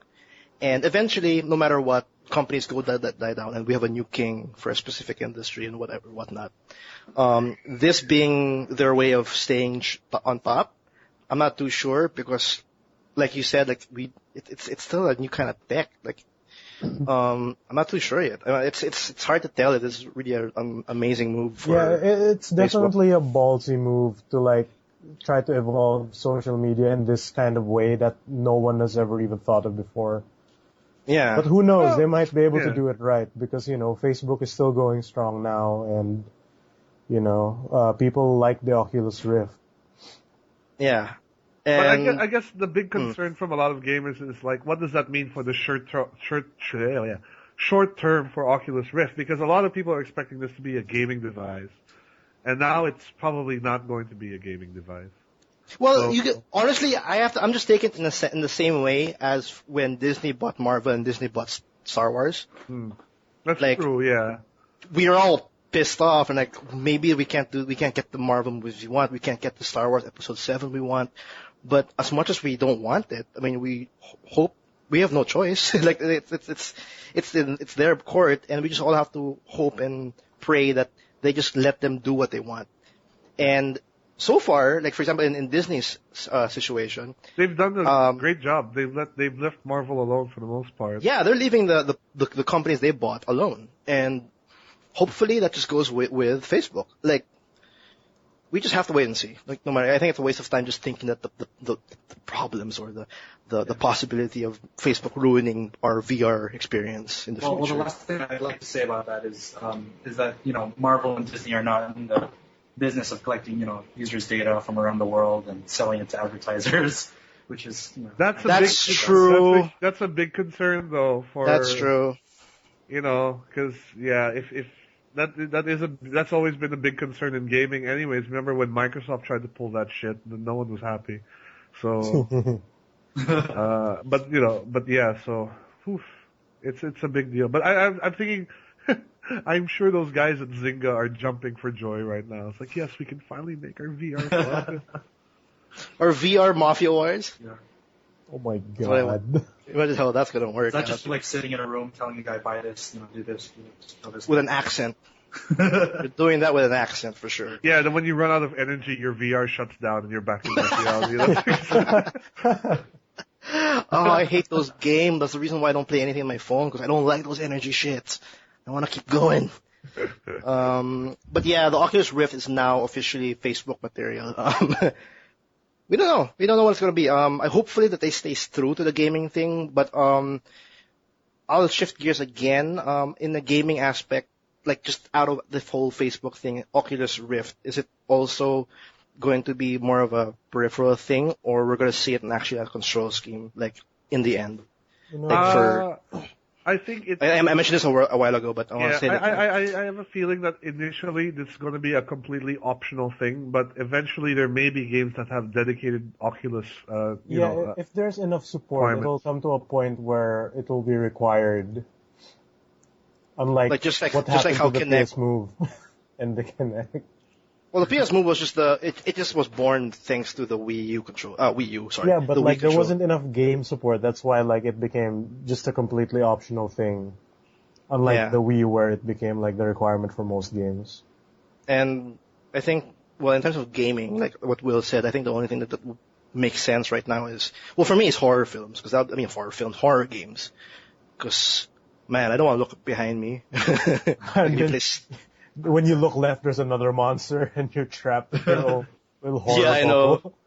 No, imagine playing Slender with a VR headset. I mean, seriously. Oh my god. Yeah, because how some people get through horror games is when something scary comes up, they pause the game or look away, right? Yeah. And if you can't do that, you cannot.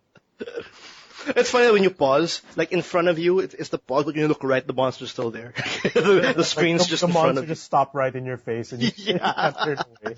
The pause is on one side, the pause menu is on one side, and the right side's the monster. And okay, fine, I can't do anything. It's pretty interesting stuff, though. Any other points you want to mention about this whole Facebook VR acquisition, whatever? I think a lot of what they do with it, and that's basically it. I'm sure I was confused when they bought it, but I'm not completely negative about this decision that they made. I think a lot of people are immediately jumping on the obvious negatives, because Facebook has that reputation of being a money, they want all your information and they make money, they want. They'll give it to Obama. Yeah, and also the zinginess of their games on Facebook, people are worried about that also, but. I think. I don't understand why people are worried about their Facebook games. It's they still play them. That's not the point. Yeah. Yeah. Well, no, but more that whatever comes out will be affected by that. Maybe Facebook will say oh, hey, you want to make a game on Oculus? Okay, you need to add energy in there or some shit like that. Pay gates are gonna evolve. Zuckerberg's not a gamer. I don't think Zuckerberg knows shit about the gaming community. So there's that wariness that people have, and I think that's valid, but it's also a good thing because now Oculus has, again, all the money in the world to. No, but it's just another point. Notch pulled out from the Oculus Rift. So a lot of people are even other people are skeptical already. Skeptical, yeah. Yeah, because Notch, the creator of Minecraft, was supposed to make a deal with the Oculus Rift. To make a Minecraft VR version of it, of Minecraft. He was an investor. Gave him $10,000. Okay, there you go. But when he heard this news, he pulled out because Facebook is for him is weird. No, Facebook creeps him out. Yeah, that's why he pulled out from the project. And I don't know. Yeah, so it's a mixed bag at this point, and I don't think we'll see an actual implementation of like thanks to Facebook buying this project. This happened. I don't think we'll see it anytime soon. Maybe down the line when we finally can purchase the Oculus Rift in the final product, maybe we'll see the effect of Facebook owning this product. I don't know yet. It's very hard. It's very easy. It's very weird. Like huge curveball, really. Yeah, it Huge just curve- came out of nowhere, man. came out of nowhere. Then like CNN started talking about it. It's crazy. Yeah. And then like what? Their stocks went down. Facebook went down 7%. And then another stock called Oculus Rift went up. yeah, and then I mean, someone started buying the Oculus. wrong stock. People started buying the wrong stock. Hilarious. I think that's the biggest piece of news this week, actually, among Yeah, everything It's else. the most exciting thing that happened this week. It's the most exciting, well, weirdly exciting thing. 3D Facebook. I can touch it now. 3D face. $2 billion for something that came out of Kickstarter. It's amazing. You want to move in to another topic? Like, are we all done with the Oculus Rift? Are we? Yeah, we're gonna talk about a we perfect calmed down? example of proprietary accessory that is now turning to be optional for games. And what are you talking about? Nintendo? The Wii U. Oh, the Wii U, as usual. The Wii U. Why we're talking about it? Because no one's talking about it. We're not gonna let you pass this time, Nintendo. Pretty much. Quick mention though, since we're going to Nintendo again. Yeah. Our local McDonald's here in the Philippines are selling Super Mario toys for their Happy Meals. And they look to be officially licensed by Nintendo. Like, they look What really... do you mean look to be? Yeah, because, you know, when it's not, like, official, they look like crap. Yeah, like, even, like, the big statues of Mario. If it looks like Mario from the games, that means it's by Nintendo, I guess. Okay. Well, can you say it? Did they say it's like officially mentioned by Nintendo? Probably, or- because it's also out in certain countries, like in England. Okay. apparently. Is that Nintendo's only move this first half? Like they just they're I don't Happy know, Meals? like, when have you seen a video game thing appear on your fast food? That's true. Well, here in the Philippines, Like, no. if you were, like, a kid back in the day, you'd, like, go nuts over this. Like, oh my god, Super Mario in my burger! If I was a kid, I would get them all. I would be going to McDonald's every day. I'm probably gonna get, like, Okay. some... To be fair, yes, I was excited when Pokemon hit the fast food joint, but Mario? Yeah, but Pokemon okay. had an anime, right? Oh, Pokemon Mario had an is- anime, I had that cartoon where the actors are dead now. Oh wait, the Super Mario Brothers Super Show. The Super Show. Yeah. The Super Show. I think we also mentioned it before a few episodes, right? Like we've never had a Mario game where he actually is a plumber. Yeah, never. Where Yeah. he just For Oculus Rift.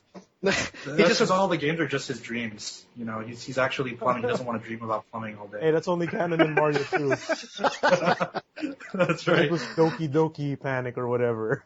VR Mario Plumbing, I can't wait for that game. Yeah, I know. All the repetitive gaming, just bring it.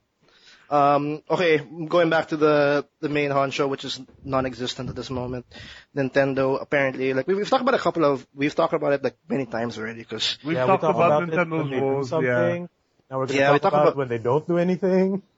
yeah, because like we're now by June will be like maybe the first half of the year. We don't see anything. It's like Nintendo really wants to just Sony, Yeah, I don't Microsoft, think do your thing. Bayonetta Well- and Smash Bros. Even have a release date yet. Exactly. No, and they like, don't. what Yeah. can they show at E3? Also, honestly, that would instill They're gonna show confidence. games we are already expecting. Cranky Yeah, it's like- Kong 2! Oh my Cranky God. Kong 2, Tropical Freeze DLC. You have to pay $20 for it. Tropical Freeze. Um, See, that's what I was saying, is that they have to bring back their old franchises, like, there's But so they've many done games they that haven't for- made in a while. Do you think so? They Because I brought think back all their Disney princesses for like every year since the Wii U came out. Well, I mean, okay, like, do you guys ever remember, this is maybe just like a totally hipster mention, but Mystery of Murasame's Castle, this NES game? Whoa, that's Uh, old school. I don't No, remember it's- that. at It's all. like their answer to like Ninja Gaiden, but it was like Zelda style. It's Wow. like super hardcore, top down. Was it the old game. I mean- Japan only release? What was it released in the States? What was it called? I don't there? think it was, but it was super hardcore, and like I really want them to bring it at least to the virtual console. Just get some more interest going because they've mentioned it recently. There was there's a game of it in Nintendo Land, and in Samurai Warriors 3 they actually had a mention of it too. So they could be hinting at something in the future. It's basically their ninja franchise. Most people don't know Nintendo actually had a ninja franchise. That doesn't make any sense if they have a ninja franchise. And the other games that they could bring back, I mean, the War series, there hasn't been a Wars game since Advance Wars on the DS in 2008. That's true, yeah. That was a Nintendo game. I've always said that they need to start bringing some of their mobile franchises to the main console. Like, I kept saying, you need to make a Pokemon game on the fucking Wii U, and you'll sell tons. Yeah, Will's been saying that like 3 episodes ago. For like 3 episodes worth. With Skylanders toys. Basically, Skylanders toys, Pokemon. Oh my god. Let up on that idea. They would make a fortune. Yeah. Because it's such a great idea. It's just we're gonna be so poor when that happens. Yeah, but this is the main reason why I brought I invited Joseph to come in because he owns a Wii U. He owns a Wii U. He technically you kind of follow Nintendo a lot, and I know you. I'll say that. Yeah, you put up with them, and I've known you like if when it comes to Nintendo, like you definitely are the guy. What do you think about Nintendo as a whole right now? Like even from like the first half of 2014, or even when they released the Wii U? Well, I think they've been a mess. Even I think before the Wii U came out, they even knew they were gonna have some troubles. They're gonna be in a kind of a Dreamcast situation here. Oh god. And where they're like in between consoles. And the Wii U, I mean, even the buzz before it was coming out, everybody knew it was going to be underpowered. It's not going to be a next gen, Yeah. So, I mean, they're already thinking, back then, like, what is Nintendo really working on? The Wii U is just kind of to tie the time in between. Because, I mean, the Wii had come out in, 2005?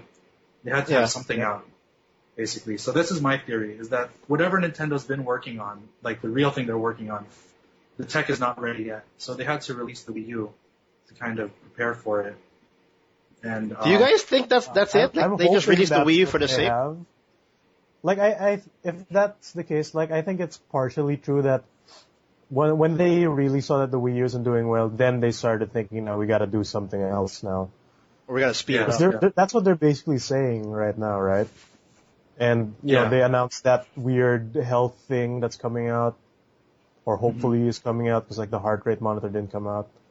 Right, the quality of life console that will. And there are rumors already of another HD Nintendo console in the works that will rival the PS4 and Xbox One.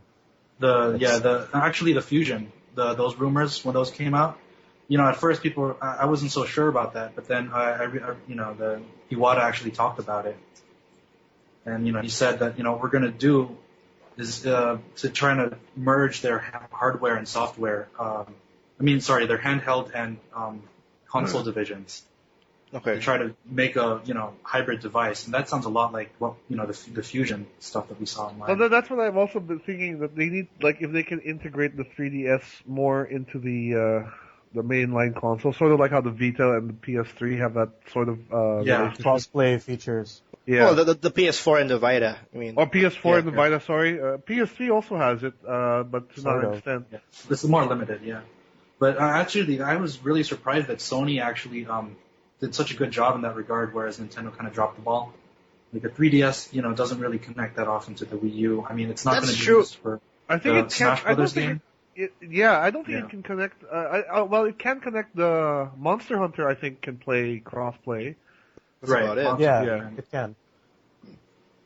That's actually true, Joseph. That actually sounds more like what Sony did with the PS Vita and the PS4, like how you can stream any game out of the PS4 to your Vita and you can just walk around and play it. Essentially. That's the goal, man. Playing video games while you're in your bathroom. That's the main goal. Actually, that's what I love about the Wii U. Actually, you can just you can play it in the toilet while doing a number 2. You just play it. Who needs magazines in the bathroom anymore, right? You got your Wii U. Well, I got my iPhone. The connectivity, though. I mean, I remember when the GameCube came out, they had Crystal Chronicles and Four Swords. Oh god, that was a really long way to do that. Yeah, it was fun, but like the execution was kind of jank. Yeah, I mean, but it was a promise of things to come, and they didn't capitalize on that at all.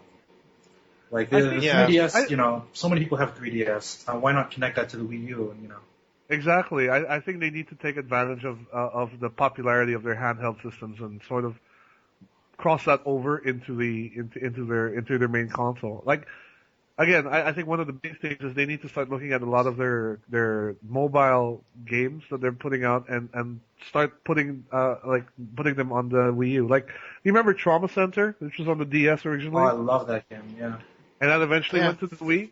Yep. yeah, the So- Wii version was good too. And the I Wii actually version, played the Wii version of Trauma Center in Joseph's house. To be Oh, honest, really? I actually remember. Yeah, that was a great game. Oh, go ahead. Sorry. and I mean, why have we not seen a new Trauma Center for the Wii U? Because I mean, I can definitely see Yeah. what uses for the tablet. For Oh, exactly, like that. definitely. Or Right. Owen Done, or like Leaky Oh, Agents dude, and other Owen rhythm Done. games. Yeah. Oh, Or man. like even That would like be their perfect. main RPGs like Fire Emblem. Like why cannot Yeah. there not be one on Well, on the actually, Wii? I heard that Fire Emblem. I think there is an incoming, or is it rumored? Fire Emblem. For Yeah, the I don't Wii think U. Fire Emblem's dead because they're still busy working on the Shin Megami Tensei crossover. Right. And then Right. as you Oh, mentioned yeah. as you mentioned, Advanced Wars would be fantastic on the Wii. Yeah, and Yeah. especially they're sort of bringing that back because of the GBA virtual console that's coming out for the Wii U and the Yeah, DS only ones, for the right? Wii U. Yeah. Yeah.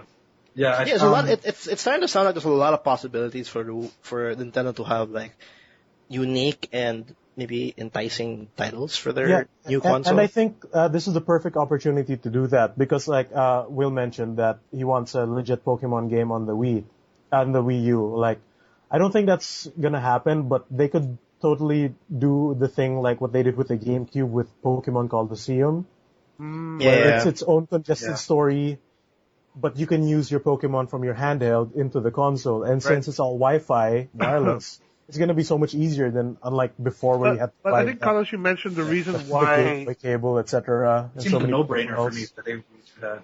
But Carlos, you mentioned before that the reason why we haven't seen a mainstream Pokemon game on a console is because Game Freaks insist Game that it Freaks has said to so, be yeah. because It has to be portable. because it wants for the trading aspect, Yeah. right, or something like that. From what I know is like the deal was like Pokemon will forever be, well, that's what they're saying, forever be in a portable platform where they just want to keep the trading aspect. But now the thing is that we have internet connectivity and like I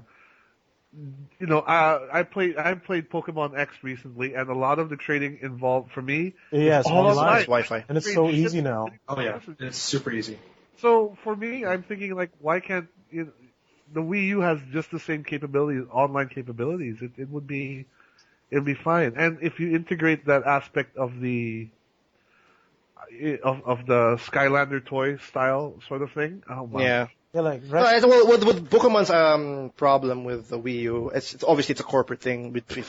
I'm sure they want a console version for their Pokemon franchise, but of course, it has to do with the whole money and budget. I don't know, it's yeah, weird. but think about it. Even though the Wii U is, like the weakest console around, it's not doing really well. The I library think is small. I think the Wii is doing better still. having than the Wii U. a big Pokemon game would be a system seller.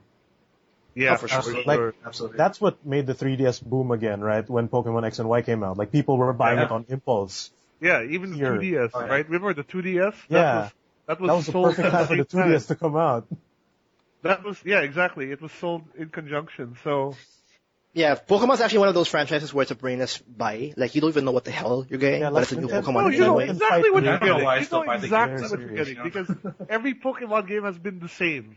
Fight for Yeah. 8 gym leaders, beat the Elite Four, catch them all, and Fine Mewtwo, 10 years old. 10 years Like your old, friends. fight the rival over again. Find a Pokemon that can fly. Get all the Mega Stones. Real life Get all the fighting. Play Pokemon through Twitch. Stuff like that. I mean, Pokemon has already gone meta already, and they still haven't had an MMO. It's while they gotta get going while it's good, right? Yeah. I mean, I don't holy know if it's shit, ever that- gonna die. But now that you mentioned it, a Pokemon MMO would be amazing also. It'd also be crazy. People in their mics. Hey, you! I want to fight you. Come over here. Just run away or something. I got some annoying kid. Go Pikachu! You know, there's like If you bump a player, you instantly go to battle. And you see some other guys battling on the Dude, side. that's so easy to And you troll run in people. between the battle or something. Yeah, you know. You bump him, run. Bump him, run. With Skylander toys. Oh god. Okay. All right, moving back. Like backing up a bit. Since 2014, there's nothing, not a single thing out of Nintendo aside from maybe Donkey Kong. Yoshi's Tropical New Island Freeze. got terrible Yeah, that reviews. was released. Donkey Kong was released, but I mean, Yeah, even they that haven't got announced mediocre anything reviews after as far as that. I know. Yeah, and then like Joseph mentioned Yoshi's Island. I think is that a reboot, Joseph? No, it's a new game. It's a totally new game. that Yoshi's is- New Island. Yeah, And it got it mixed just got reviews. bombed. Yeah. Like, did you get it? Like, did you? No, did you I actually didn't. try it out? I just read a bunch of reviews about it. Watched some videos. But I mean, it the- has the art style of Yoshi's Story. But Yeah. Yoshi's Island ever a very compelling game to begin with? Because I remember the Super NES one wasn't like, okay, it's alright. It's nothing great. yeah, I was though. never as big a fan of it. To be honest, I never understood why people Yeah, rated me for too. Mario. I 3 hated. and I Mario. hated the baby. Is that the same game? Yeah, it's like Brian. Yeah, it's the one with the Mario baby. Yeah, I hated that kid. It's the first time I ever hated a kid in the game. I think like the art style of Yoshi's New Island doesn't really fit. Like he's clearly a 3D model and the background is still the cartoony, Yeah. like from the Yeah. Super NES, and it just clashes with each other in not a good way. Yeah, they it's like they tried to make Yoshi's Story and then they realized, oh, the backgrounds won't work with it. We're gonna have to do Oops. Yoshi's Oh Island well. backgrounds. Oh well. It just, apparently, it looks really blurry on the. No, they were like, "Oh, people love Yoshi, desu Yoshi Des. Dude, I Yeah, play. even I play. I hope. You know what? I would make me want to buy Smash Brothers more than I already kind of want to play it. If Reggie was a character in it. Or if I he was totally in a support Switch that. trophy. Totally support that. If Reggie was a character, and he'd be like, If my Reggie was body's even ready. just an assist trophy, man, that would be godlike. Oh man, I can see the fight now. Reggie versus the Wii Fit girl, Metal Gear Solid, and Sonic. That's so weird. Is that And then We're his not special sure like if is it's just taken back. Yeah, I don't Oh, think it's we're like not sure. back. Yeah. his face just like appears on the screen and that's it. Like Yeah, my as an body assist is ready. trophy, Face. like that's his ultra. That's his final His stuff. Yeah. face shows up, His face is just a giant hitbox. Just this game. or the phrase "I am my body- body's ready" Or, shows or, up. or like he reveals Cranky Kong and everyone just dies. But that's another thing I kept saying that Nintendo needs to do is that they need to listen to Reggie more because I think right now the decision making process in Nintendo is still very Japan centric. Absolutely. And Yeah. I think at this point, I don't know what the corporate culture is like. I'm sure Reggie has some say in things. Like obviously, the 2DS was created for the Western market specifically, but Reggie's the one on the field. He's the one who sees what's going on. So I think Right. they need to give him a little bit more say in the corporate decisions that Nintendo's making. And the other thing I think Nintendo should do is they need to work with their with the press more because right now they have that Nintendo Direct thing. And that's pretty much Yeah. how they announce everything now. But you never Yeah. see a feature on a magazine or on a website anymore about Nintendo's hot new game. Or And, whatever. and like Very in the fair. States, what is it? What? Like you know how they show commercials for games on TV. Yeah, Mm. Like that really helps. it 'Cause does. I think Yeah. they did that for the latest Mario games, and it sold a ton. And there was another big like Nintendo first party They game did. that They did that didn't- as well for they Zelda. didn't push. There was a first party game that they didn't push as hard, and it didn't sell no matter how big the name was, because that's how the casuals are going to see it.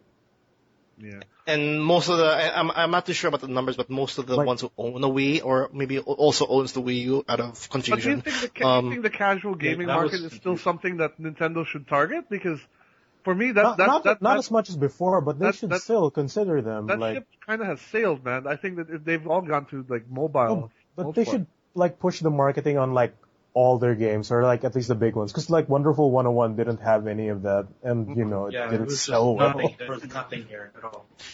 Well, TV commercials does fit because for one, casual equals kids and kids equals Mario and all that crap. as much Yeah, as we while they're love. watching their Yu-Gi-Ohs and they see Mario on TV, like, oh my god!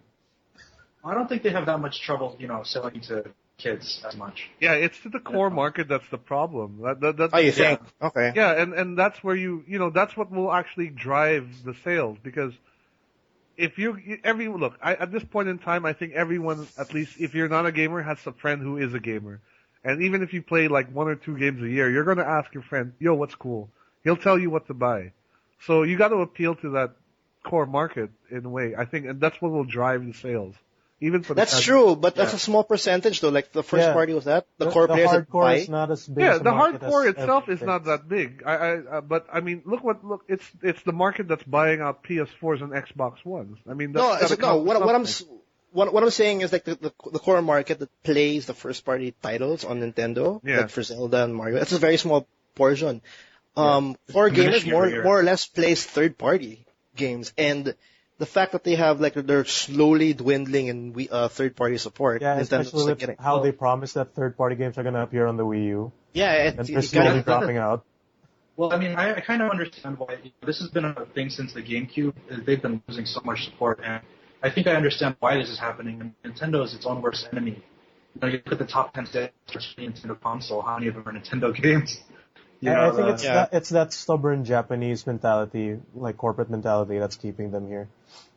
Yeah. Yeah, and I mentioned this also last time, but a lot of the Nintendo titles, first-person titles, haven't really evolved in a sense that it would offer a player a unique new experience. Now, that's not to say Nintendo is the only one guilty of that. I mean, let's look at fucking Assassin's Creed. That game has not evolved at all, but it still sells like hotcakes every year. yeah, and apparently they want to ramp it up by releasing 2 this year. Yeah, so. Call of Duty has not evolved, but also still sells like hotcakes every year. But Right. it's basically their marketing is just not communicating properly to that core market. I wouldn't say it's not like they're tricking them. It's not trickery. It's not like you're deceiving them. Oh, we got a new game and it's gonna be totally new or whatever. But just how you market it is makes a big deal. Like I think yeah. Okay, go. Sorry, again, just what? Again, this is why Reggie needs more power, in my opinion. I want Reggie to take more responsibility. I wish I wish he could have more of a say because the issue that you were just talking about, which brain fog. No, how was that though, Joe's? Like, how is the Wii U perceived in the U.S. in your area? Oh gosh, it's a disaster over here. I mean, like it's like a joke. I mean, honestly, like It really is. It's bad because like it's a great console. If everyone would just give it a try. And there's just so many things that Nintendo could do. Let's see. Yeah, sorry, I was gonna say something. It's definitely just the marketing still, because right now, like even miscommunication here, and then it just it's just hard. Thought that, people didn't even know that the Wii U was a new console. They just thought it was another accessory for the Wii. Yeah, that was like they could have just had a new name for it. Or something. Yeah, the lack of marketing and their bad naming is just not helping them out. Wii U, 3DS, 2DS. Seriously. Yeah. Just create something new. Oh, that's right. Franchise fatigue for Nintendo. I mean, they have original ideas, but whenever they incorporate them, it's through their existing IP. So, whenever you have like a, Kirby Mass Attack type of game, Kirby Yarn Time type of game, like they'll have their same characters, like Mario Sunshine. It's pretty different from your typical Mario. Yeah, dude, I love Mario Sunshine. Yeah, and then we don't. People say, "Oh, it's a Mario game," even though just disregarding. I think that's the thing. They're also afraid to change the formula too much because remember when they gave Metroid to what was it, Team Ninja, with Other M, and that game bombed. Yeah, well, I liked that game though. It was just I liked it too, but it was just too easy bombed. to Like dodge. the same thing with Sunshine. They changed it a little bit, and that's just a little bit, and people didn't like it. So I think like they're afraid to change like their Disney princesses that much. Like they have this whole thing like change too much, you'll piss off the fans. Wind Waker, right? The reception when that first. Yeah, and I love Wind Waker too, and it's a fantastic game. They made just remade it, and then they don't change and they go back to the gritty Zelda and you have the Twilight Princess, which people also didn't like because it was too much time or whatever. So like we're now hitting like E3 territory because like, I'm still weirded out. Like, why do you think they're all quiet? Like, are they just ramping up for whatever big project they have? Maybe Or there's an there's- E3 Really embargo. hope so. No, The what? Maybe there's an E3 embargo. Who knows? Yeah, I heard. I did read that they were going to have a much bigger presence at E3 this year. Last year was non-presence. Yeah, they were just They were not there. They had no press conference. They had no Yeah, press. they were just They were there. just not there. Iwata was just And that's- walking around. Yeah. Hey, what's up? He's just checking out. They actually had the announcements to Nintendo Donkey Direct. Kong Barrier. Bro, kick misery. Bro, it's but- Luigi. But it's funny that the first half, They're though, thinks that overweight. them not doing anything, like Yoshi and Donkey Kong's the only existence they have right now. Like for this Yeah, and then like for example, Watch Dogs is also Still delayed. the year of Luigi. No, There's no Luigi games. no, Year of Luigi was last year. No, they said it's the year of Luigi again. Back in January. There are no. Oh no! new- It lasts like a little over a year. I think they finally. I don't know if they ever said it was over. Yeah, I think it's like It's over. over now, but yeah, it's God. I hope Okay. it's over. Even Well, there, it's just- Nintendo it's just- themselves is confused. But yeah, it's just funny that You go by fiscal like years.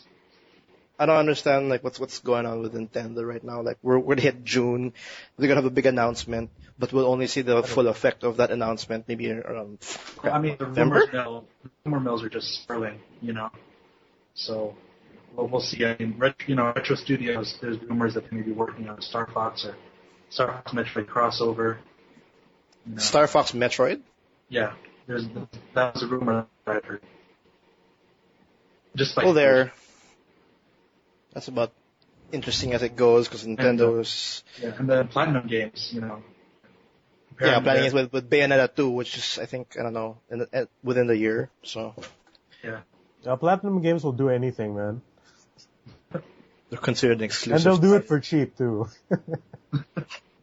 The cheap, amazing That's studio. why I love them, man.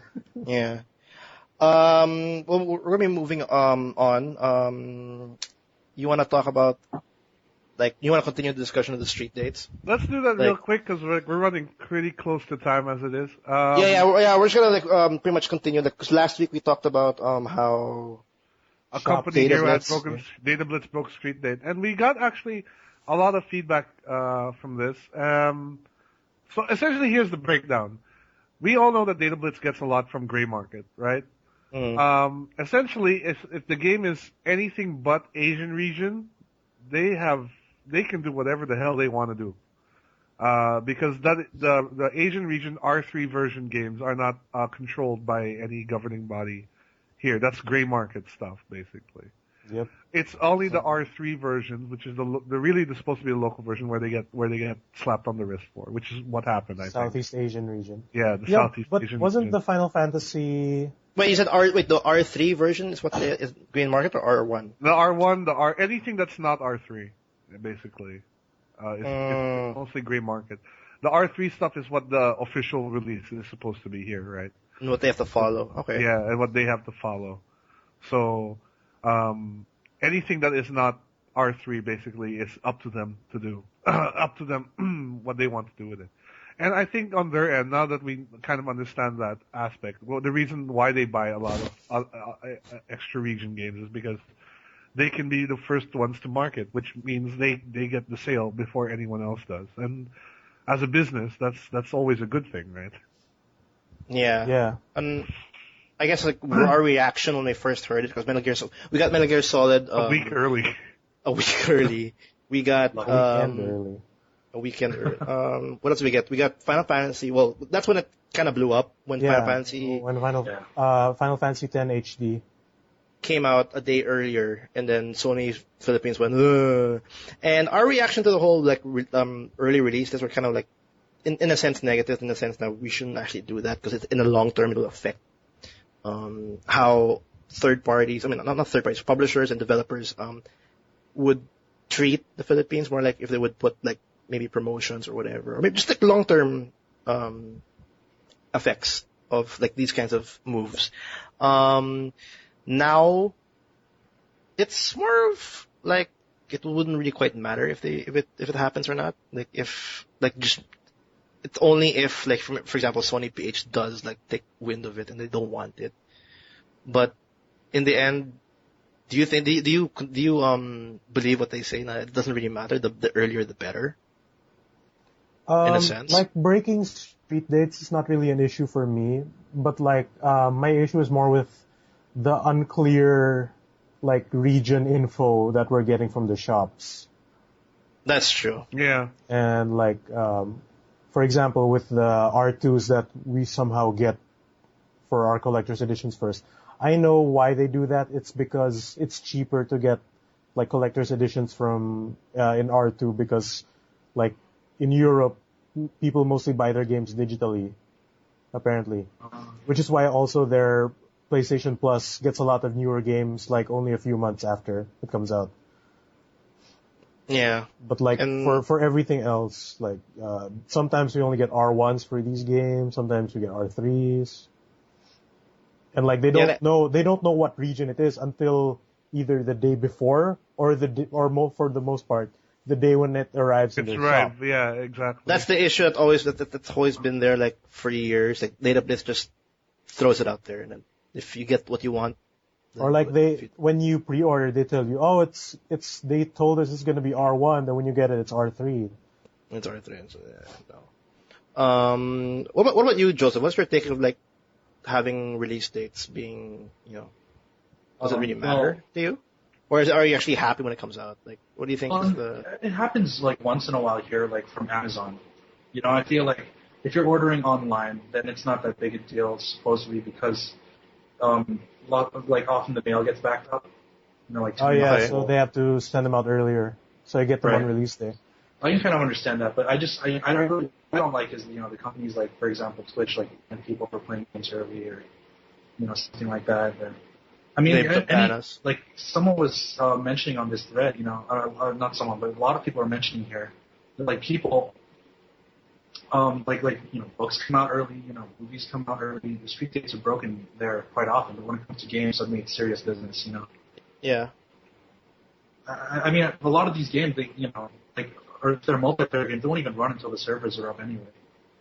So, I mean, I personally don't see it's like that huge of a deal. But, I mean, I understand how it'd be a big deal, for example, when you have a few retailers, like in the Philippines, and like when one breaks the streak date, everyone else has to. Yeah, then, it's definitely more pronounced here because we only have maybe 1, 2, that's it, basically 2 or 3 players. Yeah, who do it. So, 3 big players, yeah. 2, because iTech owns both Game One Gadget and iTech. Oh, right. So there you go. So 2. I mean, at that point, there has to be some sort of responsibility from the retailer. I really think so. But here, if it's just like... Yeah, it's bad enough that we don't get our regions right, but then when they start messing up the street dates as well, especially when it's big titles that, you pre-order. Yeah. I mean, here in the and they give away the pre-order bonuses to people who just walk in. That's messed up. That's when it's messed up. They really? Because for me, I get it. Well, I've been going into Database forever, so they know me very well. And I actually back when StarCraft 2 was first released, they had a very limited quantity of the collector's editions, and they were selecting who to give it to, and I qualified for that because I've been there. So I guess yeah. But because I always thought they were just doing that because of I was a good customer. I didn't realize they were doing that to everyone who just walked in. But that's just like how it goes here in the Philippines. Feel a little less special now. I just hope though that for example in the Philippines they don't release a game on like a week early. Yeah, especially when they announce the release date beforehand, like what they did with Ground Zeroes. Yeah, like they said it was coming out on the 18th, but they came out on the 14th. Yeah, like that. But I also hope. I just don't hope like they release because I was like wondering if there's actually going to be an issue where they release like for example Diablo 3 Reaper of Souls a week early. It's not gonna work. Once they start doing it, you never know. No, I mean like you can't play the game. It's literally not gonna work. It's literally not going to work. And I don't know because like and I think more or less I think we're gonna see in the future, we're going to actually see more of a mercy on the developers' release dates because, for one, the developers now are very tedious or very anxious to put the day one patches. Like if they have shit that they have to follow up on, they'll just follow it up on a day one patch. So if you want the actual, like, this is how the developers want it up day one, we have to follow the release date. If not, we'll get a really crappy, like, unpatched version of the, I don't know, Killzone Shadowfall. Because I remember that Killzone Shadowfall had a huge patch for day one for some reason. Also, online games, like, that makes a big difference. Like, some guy mentioned, like, he getting Diablo 3 early, or something like that, and he couldn't play it because of the servers not being up. Yeah, the servers were not up yet. Like also Titanfall, for example, it's like online only game. Yeah. You get the game early. What you gonna do, boy? Quick mention then with Ground Zeroes. Like you guys said that maybe the reason that they released it early was because people would assume that this is the full MGS5 and then buy it and then find out it's actually a different game. Because was it you guys who said that maybe that might have been the reason why they released it early? And like there's no reviews, so there's no. So that people wouldn't find out about it being like a quote unquote demo or something. Yeah, it's a gray area when it comes to the MGS. Like I was at Data Blitz yesterday and somebody was buying Ground Zeroes for the PS4. So like per Data Blitz procedure, they ask if they can open the game and check the disc and DLC codes, right? Yeah. When the guy opened the game and showed the disc to the customer, the clerk actually said, "Sir, maiksi lang po gameplay nito ah." So meaning the game, meaning this game is short. People went back and got mad at Data Blitz about it being a short game. I'm guessing. Yeah. Yeah, because why would the clerk say na hoy? Because like they do that because like, we had customers like I remember like in Data Blitz they said that do you have a PS Fat because this game is because like PS Fats crash on certain games. Yeah. And work. The reason why they mention that before you buy it because they've had complaints and they want to assure you that this happens. It's not the game's fault. Yeah, and then the fact that maybe that you heard that from Data Blitz obviously states that some people were not informed, for fuck's sake, that this is not MGS5. This is not. We've had dumbasses buying it, assuming it's the next MGS5. Oh, it's happened here too. What? Yeah, I'm sure. I'm not surprised. Because it has the freaking whole title on it. It's funny though how when you go to Twitch's list of games, like when you're changing the status of your stream, it doesn't say MGS5 Ground Zeroes. It just says Metal Gear Solid Ground Zeroes. Which is actually what's in my head because that's actually what you should have called it instead. Yeah, right. Absolutely. Like Peace Walker. Metal Gear Solid Peace Walker. Yeah, that's true. And we just have dumbasses. There's always dumbasses somewhere. And marketing, like we don't get game commercials on our television screens here. Yeah, we don't. If we hear Metal Gear Solid, oh my God, it's Snake. The people just like hard assume like, oh my God, it's the full game. Oh God, get hyped. Yeah, and thus that's why we had an early release date. Yeah, people get butthurt here really fast. Yeah, and that's what happened. And that's about it. I'm gonna cut it short. Do you guys have any last minute like thoughts before we end this episode? I just hope Nintendo is listening to our podcast. Yeah, because it's like our 5th episode. They take notes. Dude, that Skylanders toy idea is completely free from us. So get on that. Yeah, you can have full rights on that. You can just do it. We're not gonna pushing that until you do it, Nintendo. We'll be happy for you. Nintendo, We're doing it for the love of Nintendo. I'm throwing my money at the screen for this idea. Nothing's working. Yeah, I threw. Don't throw coins. It's a bad idea at your screen. Don't throw coins. Oh, is that why my screen is not working? No. Well, okay. Yeah, hopefully Nintendo. Because I don't know. The reason why I want to mention Nintendo is because the fact that I don't hear them at all, and it's almost June, and it's whatever. And there's nothing coming out as well. Yeah, there's nothing coming out. It just seems like they just want to die. Like I think when we were talking about Nintendo like a few episodes back. It was the start of the year. We were expecting them to go full force because Sony and Microsoft is definitely going full force now because they have a new console out, and I assume that they'll do the same. And I don't feel it. I don't know. We'll have to see. That's why I think that I'm going back to my outlandish theory that they have some crazy secret tech under development. They're working on improving your health. Yeah, and I remember reading an interview a few years back, and Miyamoto was just saying oh, like our next, like this is our last traditional console, the Wii U. Whatever's next is just going to break away from the traditional idea of TV screen and the console. So, you take that as you wish. People think it's holographic technology. They partnered up with these guys who did holographic data storage, actually, in 2008. Nothing came of that. Oh, wow. Maybe they're working with Facebook for Oculus Rift. Maybe they were actually bought by Facebook and we didn't know. Because you mentioned them having a ninja that nobody knows about. Yeah. So that's a good ninja.